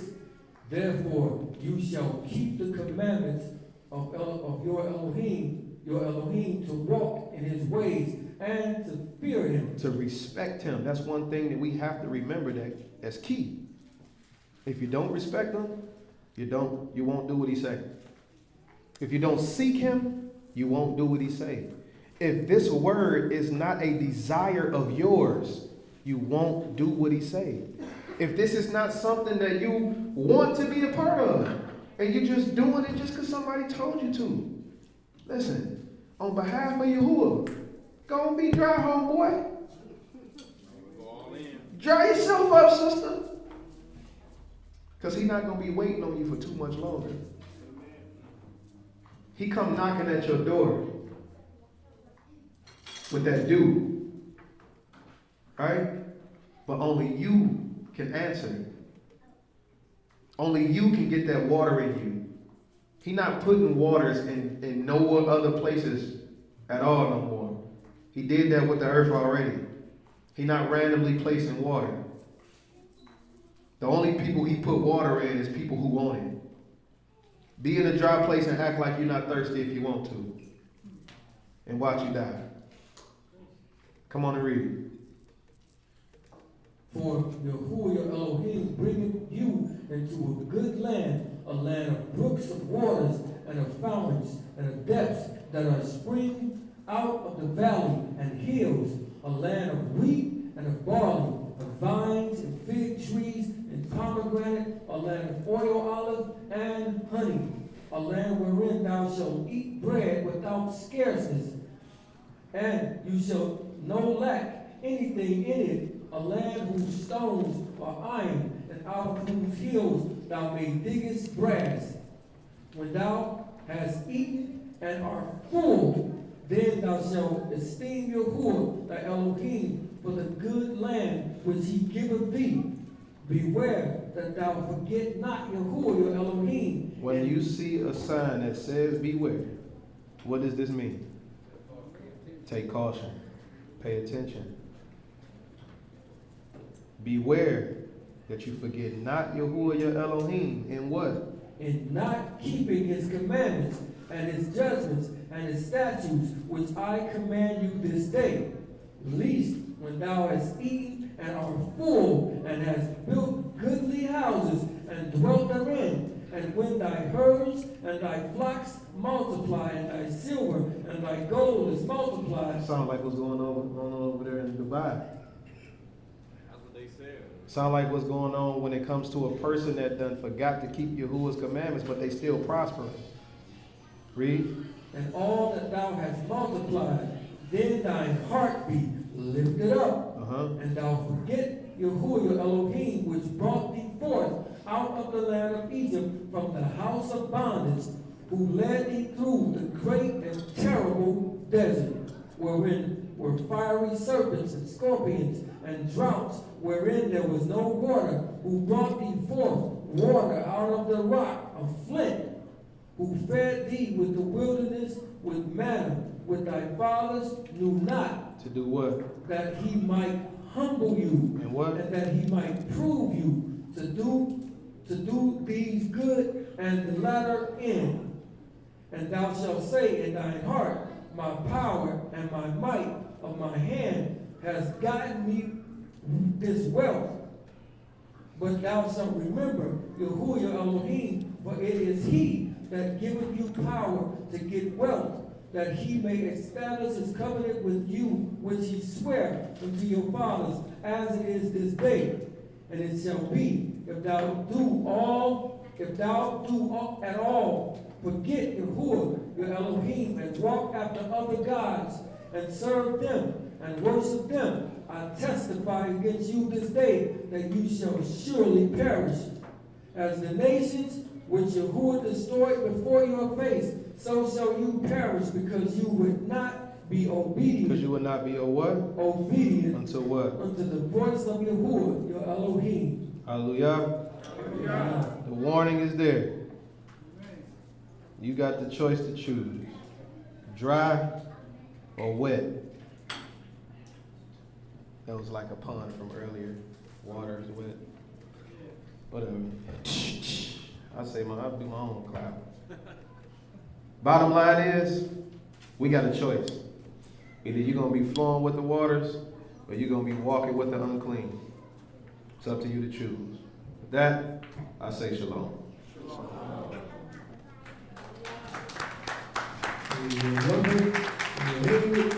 Teach part 2 next week. You want it? Part 2 next week. Yeah, you want it right back, run it back. Run it back. No, brother. Run it back. Questions, comments, concerns? Hey, real quick, for y'all to ask y'all questions, if y'all got any. Y'all know he said, in that Luke chapter 11, verse 24, when he says, and the unclean spirit go out of a man, and it comes back to the man, what do he go get more wicked, more wicked than himself? He just so happened to be teaching about the 7 deadly. This stuff go hand in hand.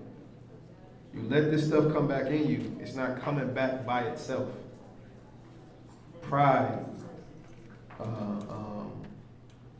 envy, gluttony, all of these things is going to come to you, and they're going to try to overtake you. Please replenish yourself with water. Our bodies are made up of how much water? 82%? 70? I heard 70. 73. Well, it's up there. It's past a C. It's a lot of water. Our body is coated in water for a reason. Your ruach should be the same. Make sure you put this man in your life, and make sure you want to put him in your life. All right? All right, we got questions?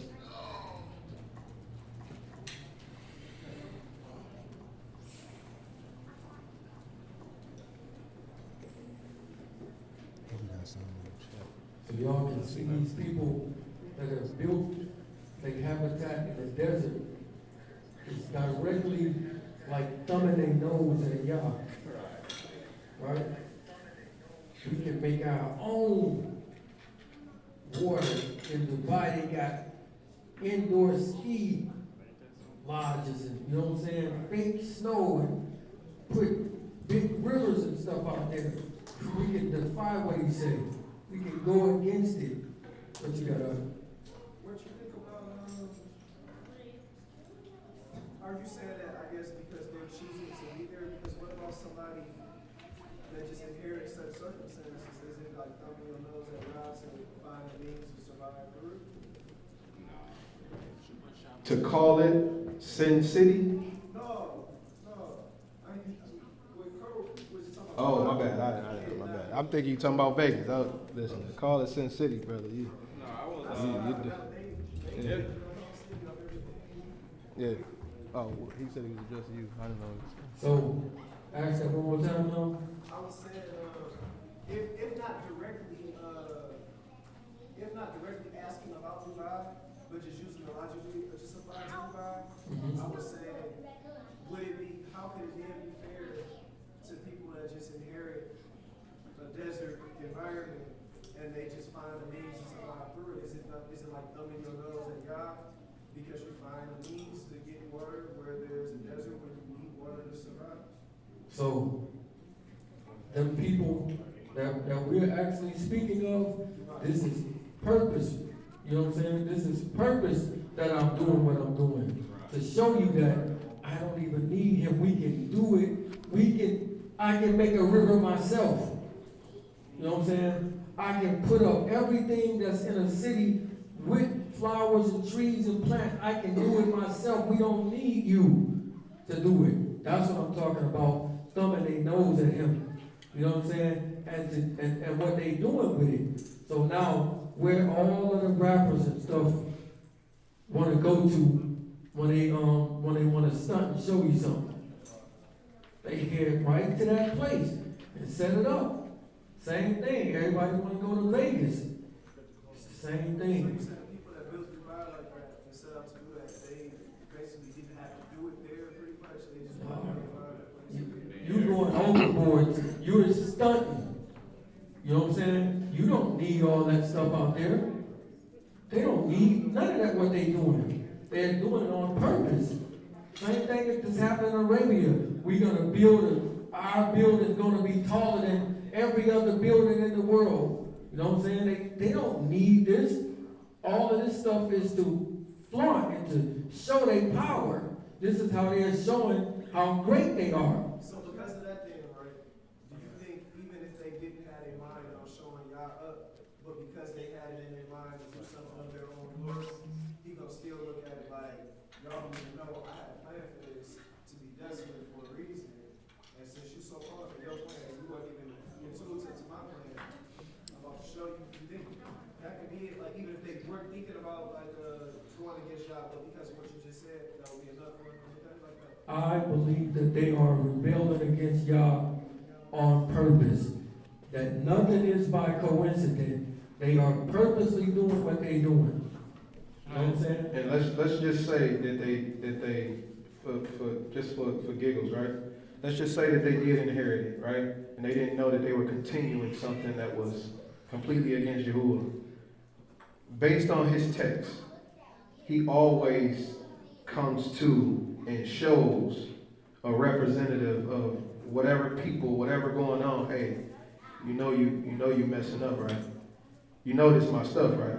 Think about the Nebuchadnezzar's son who went and grabbed all of the royal dishes, right? And brought the royal dishes out there. He drinking from the cup and all that stuff with his females and all that. And then there was a writing on the wall to let him know, bro, I'm gonna go ahead and kill you if you don't stop playing with me. You know what I'm saying? So I think that even if somebody that don't know, right? I think that they would be made aware of, because Yahuwah is a righteous Elohim. You know what I'm saying? I don't think he would just destroy these people without them knowing that they're contributing to going against his word. You know what I'm saying? Like, that's just from what I see with Yah. You know what I mean? We see in Zechariah that a lot of these people that dwell in the desert gonna repent from it, Right. and actually make it. Right. So Yah is righteous. You get your opportunity to turn from what you're doing. That's what I'm saying. Yeah. I was going to add to that to show that they were rebelling and they doing this on purpose. Because there's a scripture that says that when Edom said that we are impoverished, that we'll return and we will build. Yeah, we'll build the ways places. We will build. But Yeah. the Heavenly Father said, I will tear down. So they know what they're doing. Right. Yeah, that's Malachi. Absolutely. Good pull. I'm with Bob on that. I believe that they know exactly what they're doing. They're doing the rebellion on purpose. Because we can do is look back at the Tower of Babel. What's the purpose of that Tower of Babylon? Get up there to him. To the Most High. And so what did he say? He said, well, if they're united, there's nothing they can't do. Let us go down and confound them. Change their languages. So they know exactly what they're doing. Yeah, I'm in agreement. Then the other thing too is like we viewing that kind of stuff from our eyes. Our eyes is like we don't know our history and they know this stuff. They know the history. They know all that stuff. They never lost any of that. That's a fact. I believe that they would be well aware. Plus, if you look at the things that they actually building and trying to raise up, Man. it's almost exactly the same stuff that he said he'll do for you. Man. Direct. Like Absolutely. we don't need him to do nothing. We can do this stuff ourselves. Screw us not getting the birthright. Screw us not blah blah blah. We gonna do it ourselves. What you got, Shakira? They in cahoots. He's the firstborn, just like Esau is.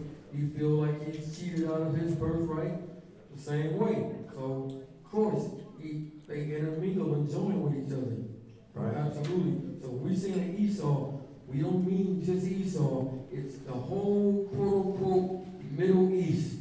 You know what I'm saying? That whole composite beast. So when you're going through the beast, it says it had the feet of a leopard, and this of a bear, and this of this.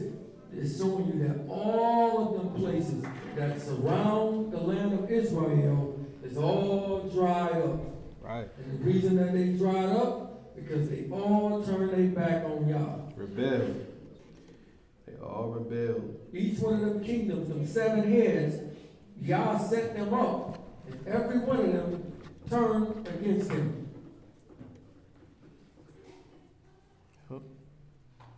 So we got one question in the chat that says, isn't it more than only keeping his commandments? I asked that because one can keep the commandments and still be dry, right? Yeah. You can absolutely keep the commandments and still be dry. If it's not in you, if you don't delight in get Proverbs chapter 2. Proverbs chapter 2, verse 4, verse 3, verse 4. Increase you, Aki.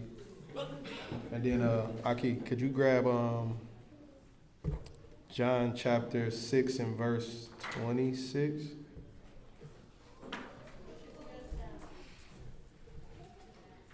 Proverbs 2, pick up at verse 4. Proverbs chapter 2 and verse 4. If thou seekest her as silver, and searchest for her as hidden treasures. This is wisdom, right? And what did he tell us the wisdom would be? What is our wisdom? The law. The law is our wisdom in the sight of the nation. But he said, if you seek for them, right? Come on. Then shalt thou understand the fear of Yahuwah and find the knowledge of Elohim. Then you'll understand the respect of Yahuwah. And then you'll find the knowledge of Elohim. This is something that you have to work at, that you got to work for, right? Come on. For Yahuwah giveth wisdom, out of his mouth cometh knowledge and understanding. He said he gives it out of his mouth. Read. He layeth up sound wisdom for the righteous. He is a buckler to them that walk uprightly. Mm-hmm. He keepeth the paths of judgment and preserveth the way of his saints. Then shalt thou understand righteousness and judgments and equity, and yea, every good path. What verse you Verse 9. at? Drop down to verse 11. Actually, no, you might as well read verse 10, because 10 and 11 go together. Go ahead. When wisdom entereth into the heart. It says when wisdom does what? Enter into your heart. So when wisdom or his commandments enter into your heart, right? What happens? And knowledge is pleasant unto your soul. And knowledge is pleasant to your soul. Not just you got it, but it's pleasant to you. You want it. Read. Discretion shall preserve thee. Discretion is going to guard you, it's going to keep you. So it's more than just saying, I'm keeping the commandments. It's a longing for it. It's what's in you. It's your desire. And that desire is going to bring forth the Ruach HaKodesh. Go, give me, and let's see how that happens. Remember in John chapter 7 and verse 36 and verse 38, he told us that if you believe on me, as the scripture has said, out of your belly shall flow rivers of living water. Right? So you got to believe. Along with doing, you have to believe. Let's see what it says. John 6, 26. John 6, verse 26. Yeshua answered them and said, Verily, verily, I say unto you, ye seek me, not because ye saw the miracles, but because ye did eat of the loaves and were filled. He said, not because you saw the miracles, but you was filled. Read. Labor not for the meat which perish. He said, don't labor for the food that gonna go away. Read. But for that meat which endureth unto everlasting life, which the Son of Man shall give unto you. For him hath Elohim the Father sealed. Yeah. Then said they unto him, What shall we do that we might work the works of Elohim? What do we got to do to work the works of Elohim? What's the works of Elohim? Read. Yeshua answered and said unto them, What? This is the work of Elohim, That you do what? that ye believe on him whom he hath sent. They go hand in hand. Keeping the commandments of the Most High, that they be a desire to you, and that you believe on who he sent. This is what you got to have. This is the total package.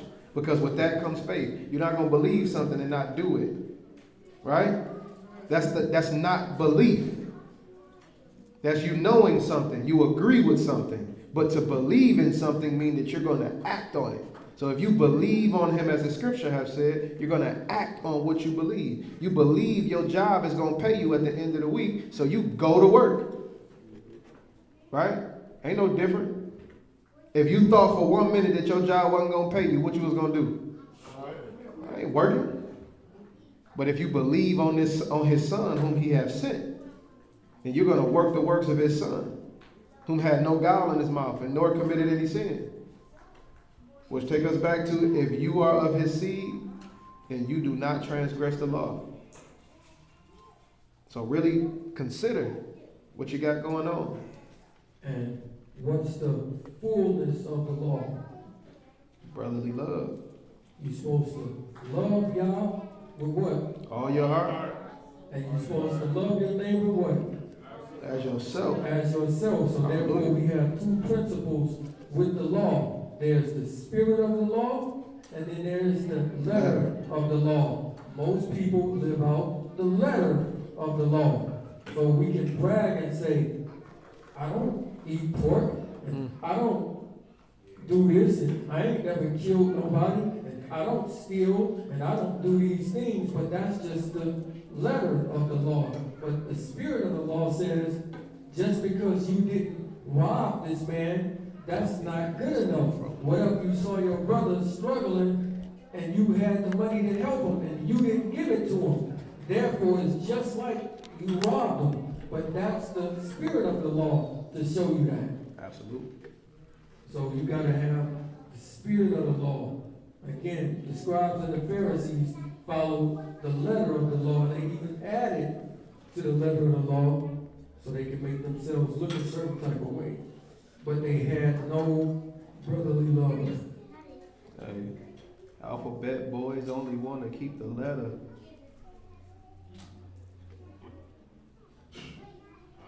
New song coming. Let me see what else we got. Question. Where did the ashes of ashes, dust to dust come from? There it is. Pick it up in Genesis. Let's see. I think that's Genesis. It's 3. Pick it up. Genesis 3 and 19. Yep. Genesis 3 verse 19. In the sweat of your face shalt thou eat bread, till thou return unto the ground. So you do what? Till thou return unto the ground. You know he was talking to Adam when he was in his sin, right? When he returned to the what? Till thou return unto the ground. For out of it was thou taken. For what? For dust thou art, and unto dust shalt thou return. That's where they get that from.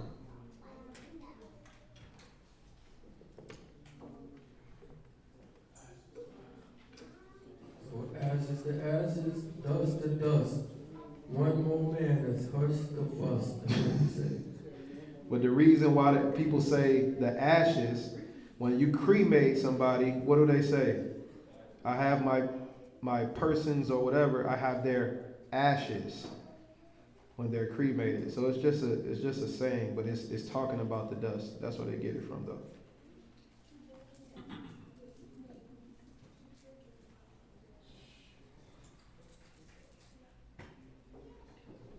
Is there another?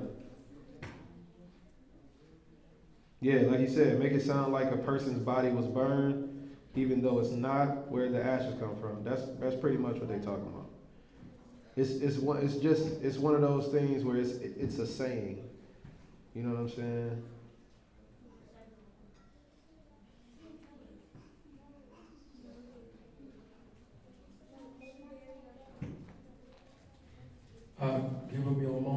it's over with, man.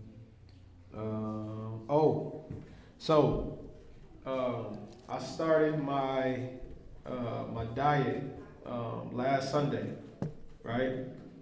I hopped on the scale. I was 251 and an eighth, 251.8, right?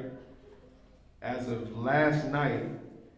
Now this has only been 7 days, 6 days, 7 days. No, 6 days. Friday. Yeah, I ain't checked today. Today it'll be 7 days.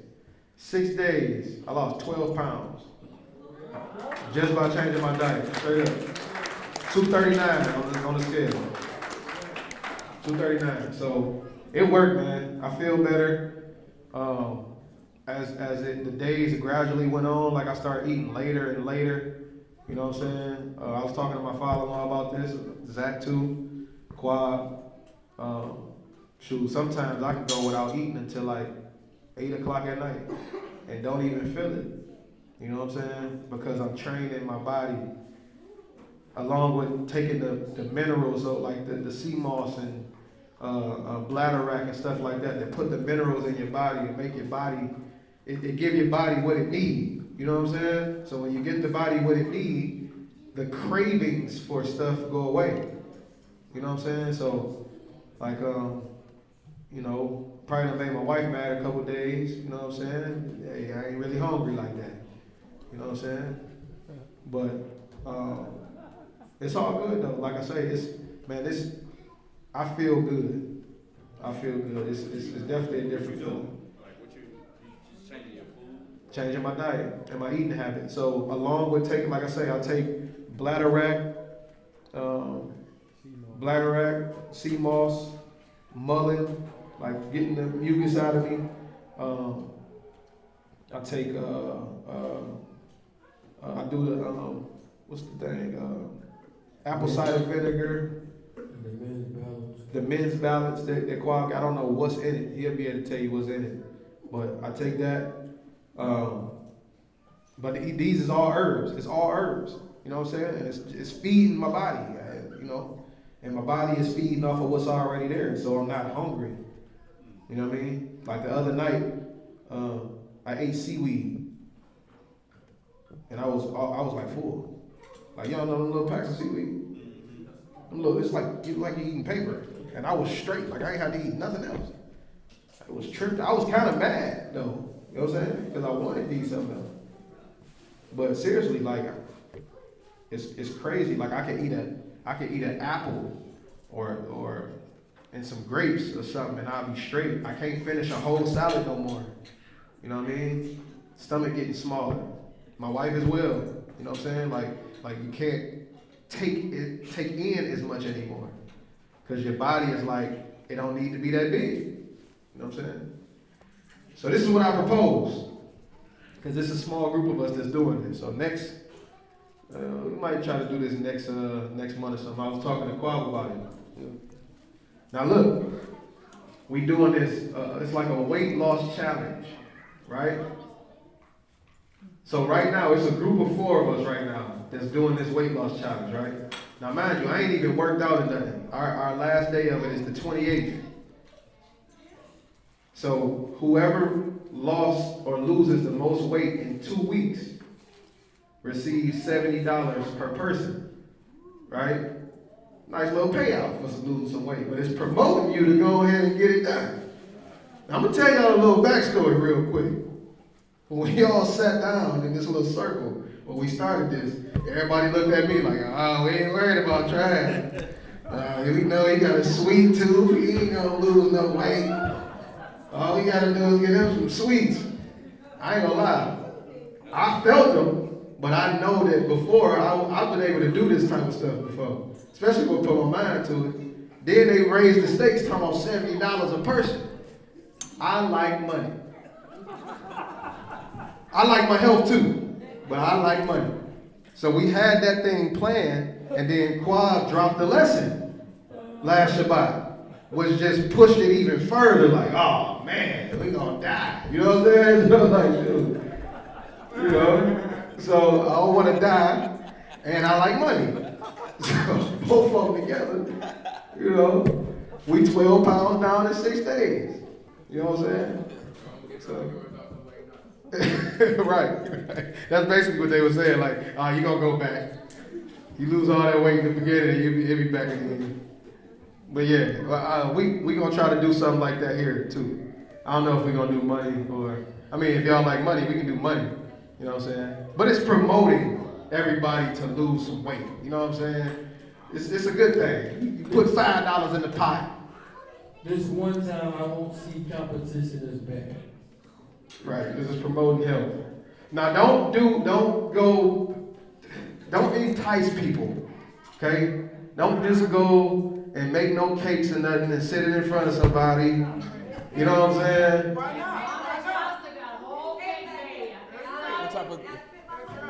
Oh, hey, today is cheat day. It's cheat. Now you hear me? It's cheat day. So if I eat a piece, you gotta eat a piece.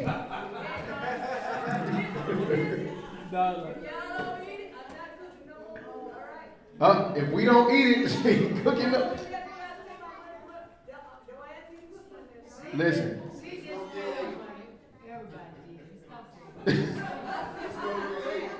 Hers went into it. We gonna eat.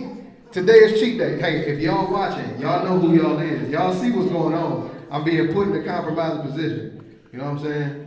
Don't lay this one to my heart. Diamond, I'm gonna make sure you eat just as much as I do. We gonna eat your cake. We gonna eat up everything in the back. You know what I'm saying? Try to get the pass. You get the pass. I get a pass for that. Everybody else gonna eat it, but he ain't. Oh, there we go. We don't wanna take you back down that road. Because once you have one, you have to have them all. Right.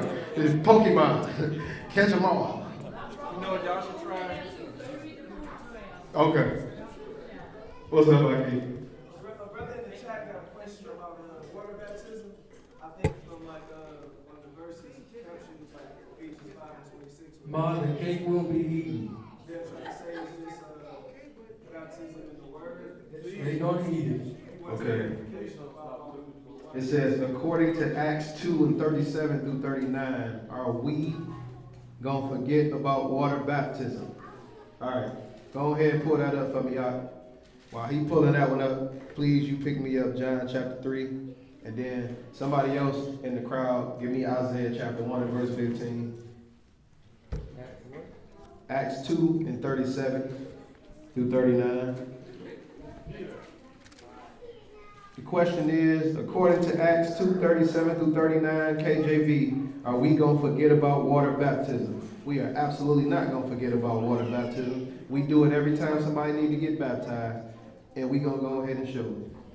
Acts chapter 2:37. Now when they heard this, they were pricked. It said what? When they heard this, they were pricked. They was getting that good word talk to them. They was talking that talk to them. It said, what they drop up to verse 35 real quick. Verse 35. Until I make thy foes thy footstools.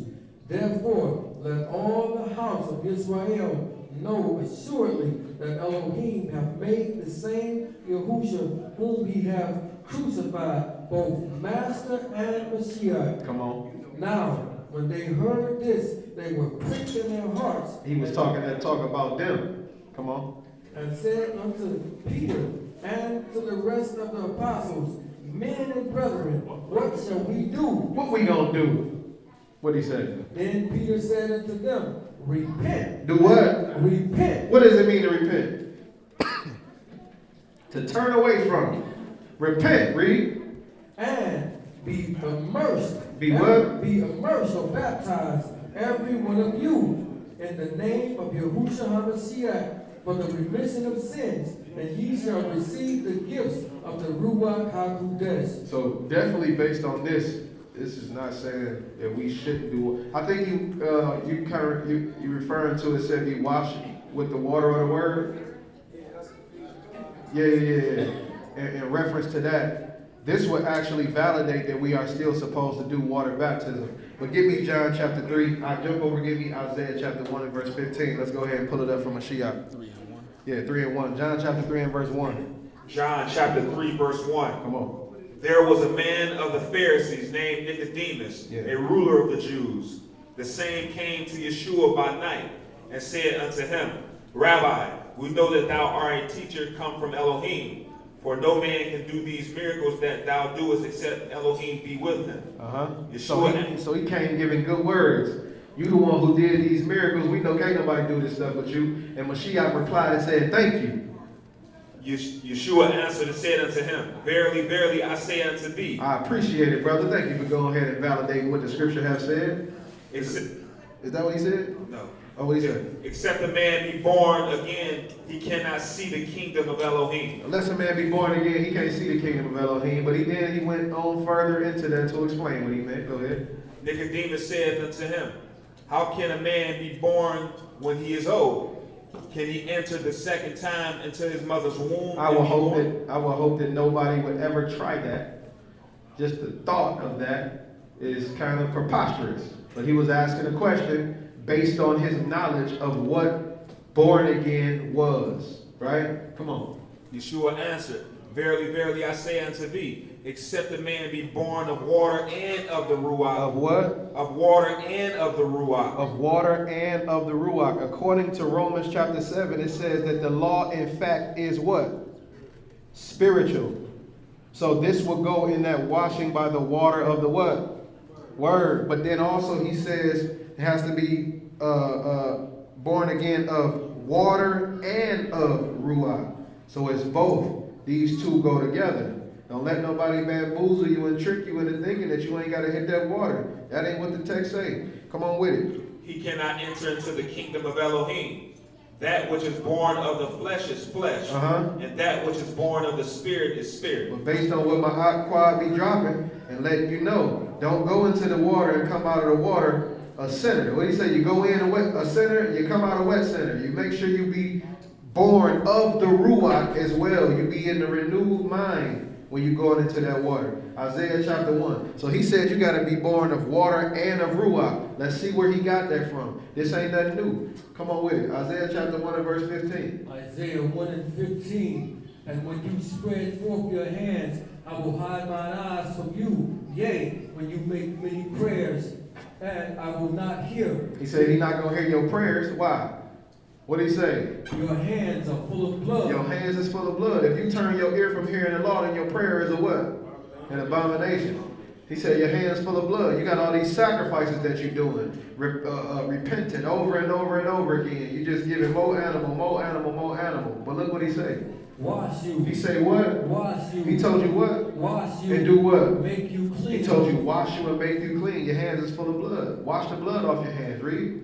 Put away the evil of your doing. He said, wash you, make you clean, and do what? Put away the evil of your doing. Come on. From before mine eyes. Cease to do evil. And what? Learn to do well. Yeah. Keep on. Seek the judgment. Relieve the oppressed. Judge the fatherless. Plead for the widows. Come now and let us reason together, saith Yahuwah. Though your sins be as scarlet, they shall be as white as snow. So he's telling you, in order for you to do this, you have to wash and make you clean. Right? So, hallelujah for that. We know this ain't talking about a bath or whatever, because he talked about in the script we read earlier that you try to do this with niter and do this with soap, and it don't come off. He ain't talking about no getting in no shower. Oh boy, I'm gonna grab that. I'm gonna grab that chosen Barim soap. The 3-in-1 pack. You know what I'm saying? I'm gonna go ahead and wash this sin off. I'm gonna be able to see it on the soap at the end. You got a 3-in-1 pack, huh? Oh, he just made more work for you. It's all good though. Make sure you go and get chosen Barim soap. It's delightful. He got the cheesecake. What else you got, huh? Anything you want, he can do. He made custom soaps.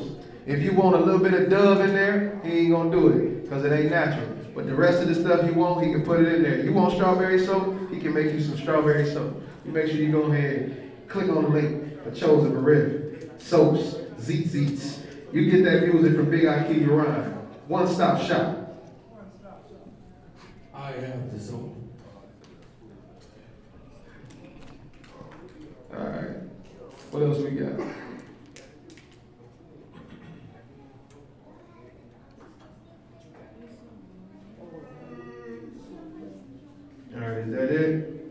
Sister Joanna, she says, does anybody in the assembly sell sea moss and other minerals? Yes, this man right here.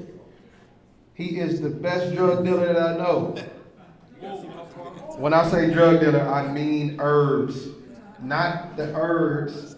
The herbs. It's a joke. Right now, somebody recording the stream, and they are going to have me. Right now.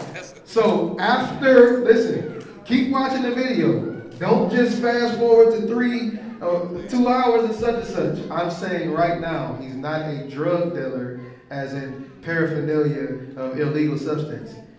He is putting together herbs and minerals from the earth, crushing them up and putting that don't sound good either. Right. You just dig yourself. Sea moss, There you go. Now so they won't get you high. There you go. Oh man. You got sea moss? Yeah, it worked, y'all. I ain't gonna lie to you. I've been taking this stuff for a week. It worked. It worked. All right.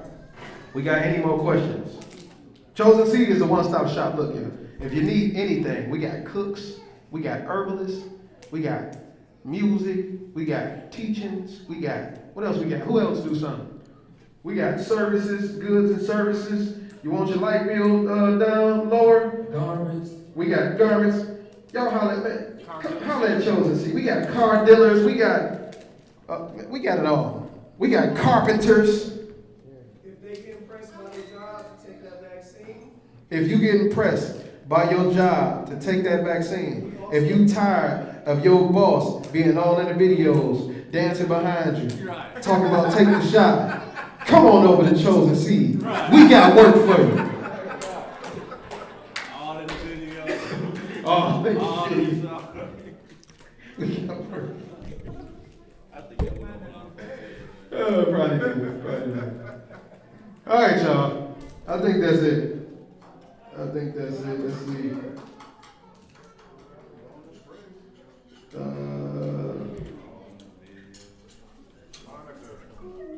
see. Question about belly fat. It says, I only need to lose belly fat. Frustrating because of it being localized, but other than that, I don't want to lose any weight. Any suggestions? It's still diet. Yeah. Increase your fruit and your water. And it's still something that you gotta be eating that's bringing the belly fat there. So you definitely need to stop eating around 7 o'clock. I told the congregation 9 because I know they ain't gonna do it right anyway. But around 7 o'clock you should stop eating. Right? So then your body is in repair mode and it's repairing itself and it is fat burning. Now it is burning the excess fat that is around the waist, that is around other different places. It is using that for its energy source. But as soon as you eat, it stops concentrating on that fat and it goes to what you ate. So let's do a raw week every month. Eat nothing but raw for a whole week. That'll work too. That'll definitely work. That'll work Well, too. we know most ain't gonna do it. But yeah. So make sure that you get your diet together, man. It makes everything better, y'all. I promise you. All right. We gonna pray. We gonna pray. We gonna pray. We gonna pray. Pray out. Pray out. Pray out. We gonna pray. We gonna pray. We gonna pray. We gonna pray. Pray out. Pray out. One more time. We gonna pray. We gonna pray. We gonna pray. We gonna pray. Pray out. Pray out. Cue prayer. Come on, Brother Nate. You got us today.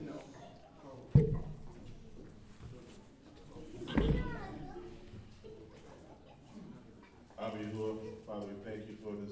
set apart day, Father. We thank you for the word that we heard, Father. I ask you to allow it to go on good ground, Father, to allow it to wash us and wet us, Father, so that we can be plants and people worthy, that produce fruit worthy of repentance, Father. We ask that you continue to be with those who are sick, Father, those who are shut in, Father. Be with Brother Damon, Brother Ishai and their families, Father, Brother Zach and his family, Father.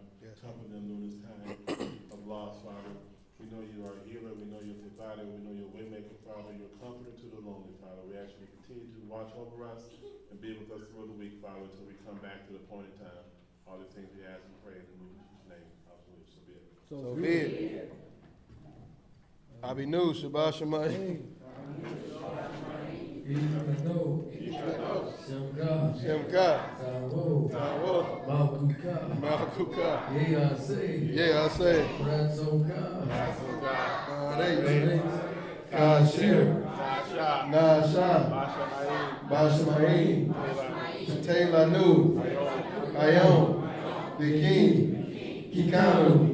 Uslak. Lanu. Ace. Ashmategu. Kashir. Ashmu. Tabinu. Bede. Masai. Ki. Hasalani. Mi. Hara. Ki. Laka. Hamamlaka. Wahatikara. No, what, right? Oh, Wahatikare. Yeah. What he said? Lo me. Ulami. So it is. Yeah. Y'all did it, man. Y'all did it. Y'all go ahead and give us a pass on this one. Shayla, you seen the struggling, you should have came up here.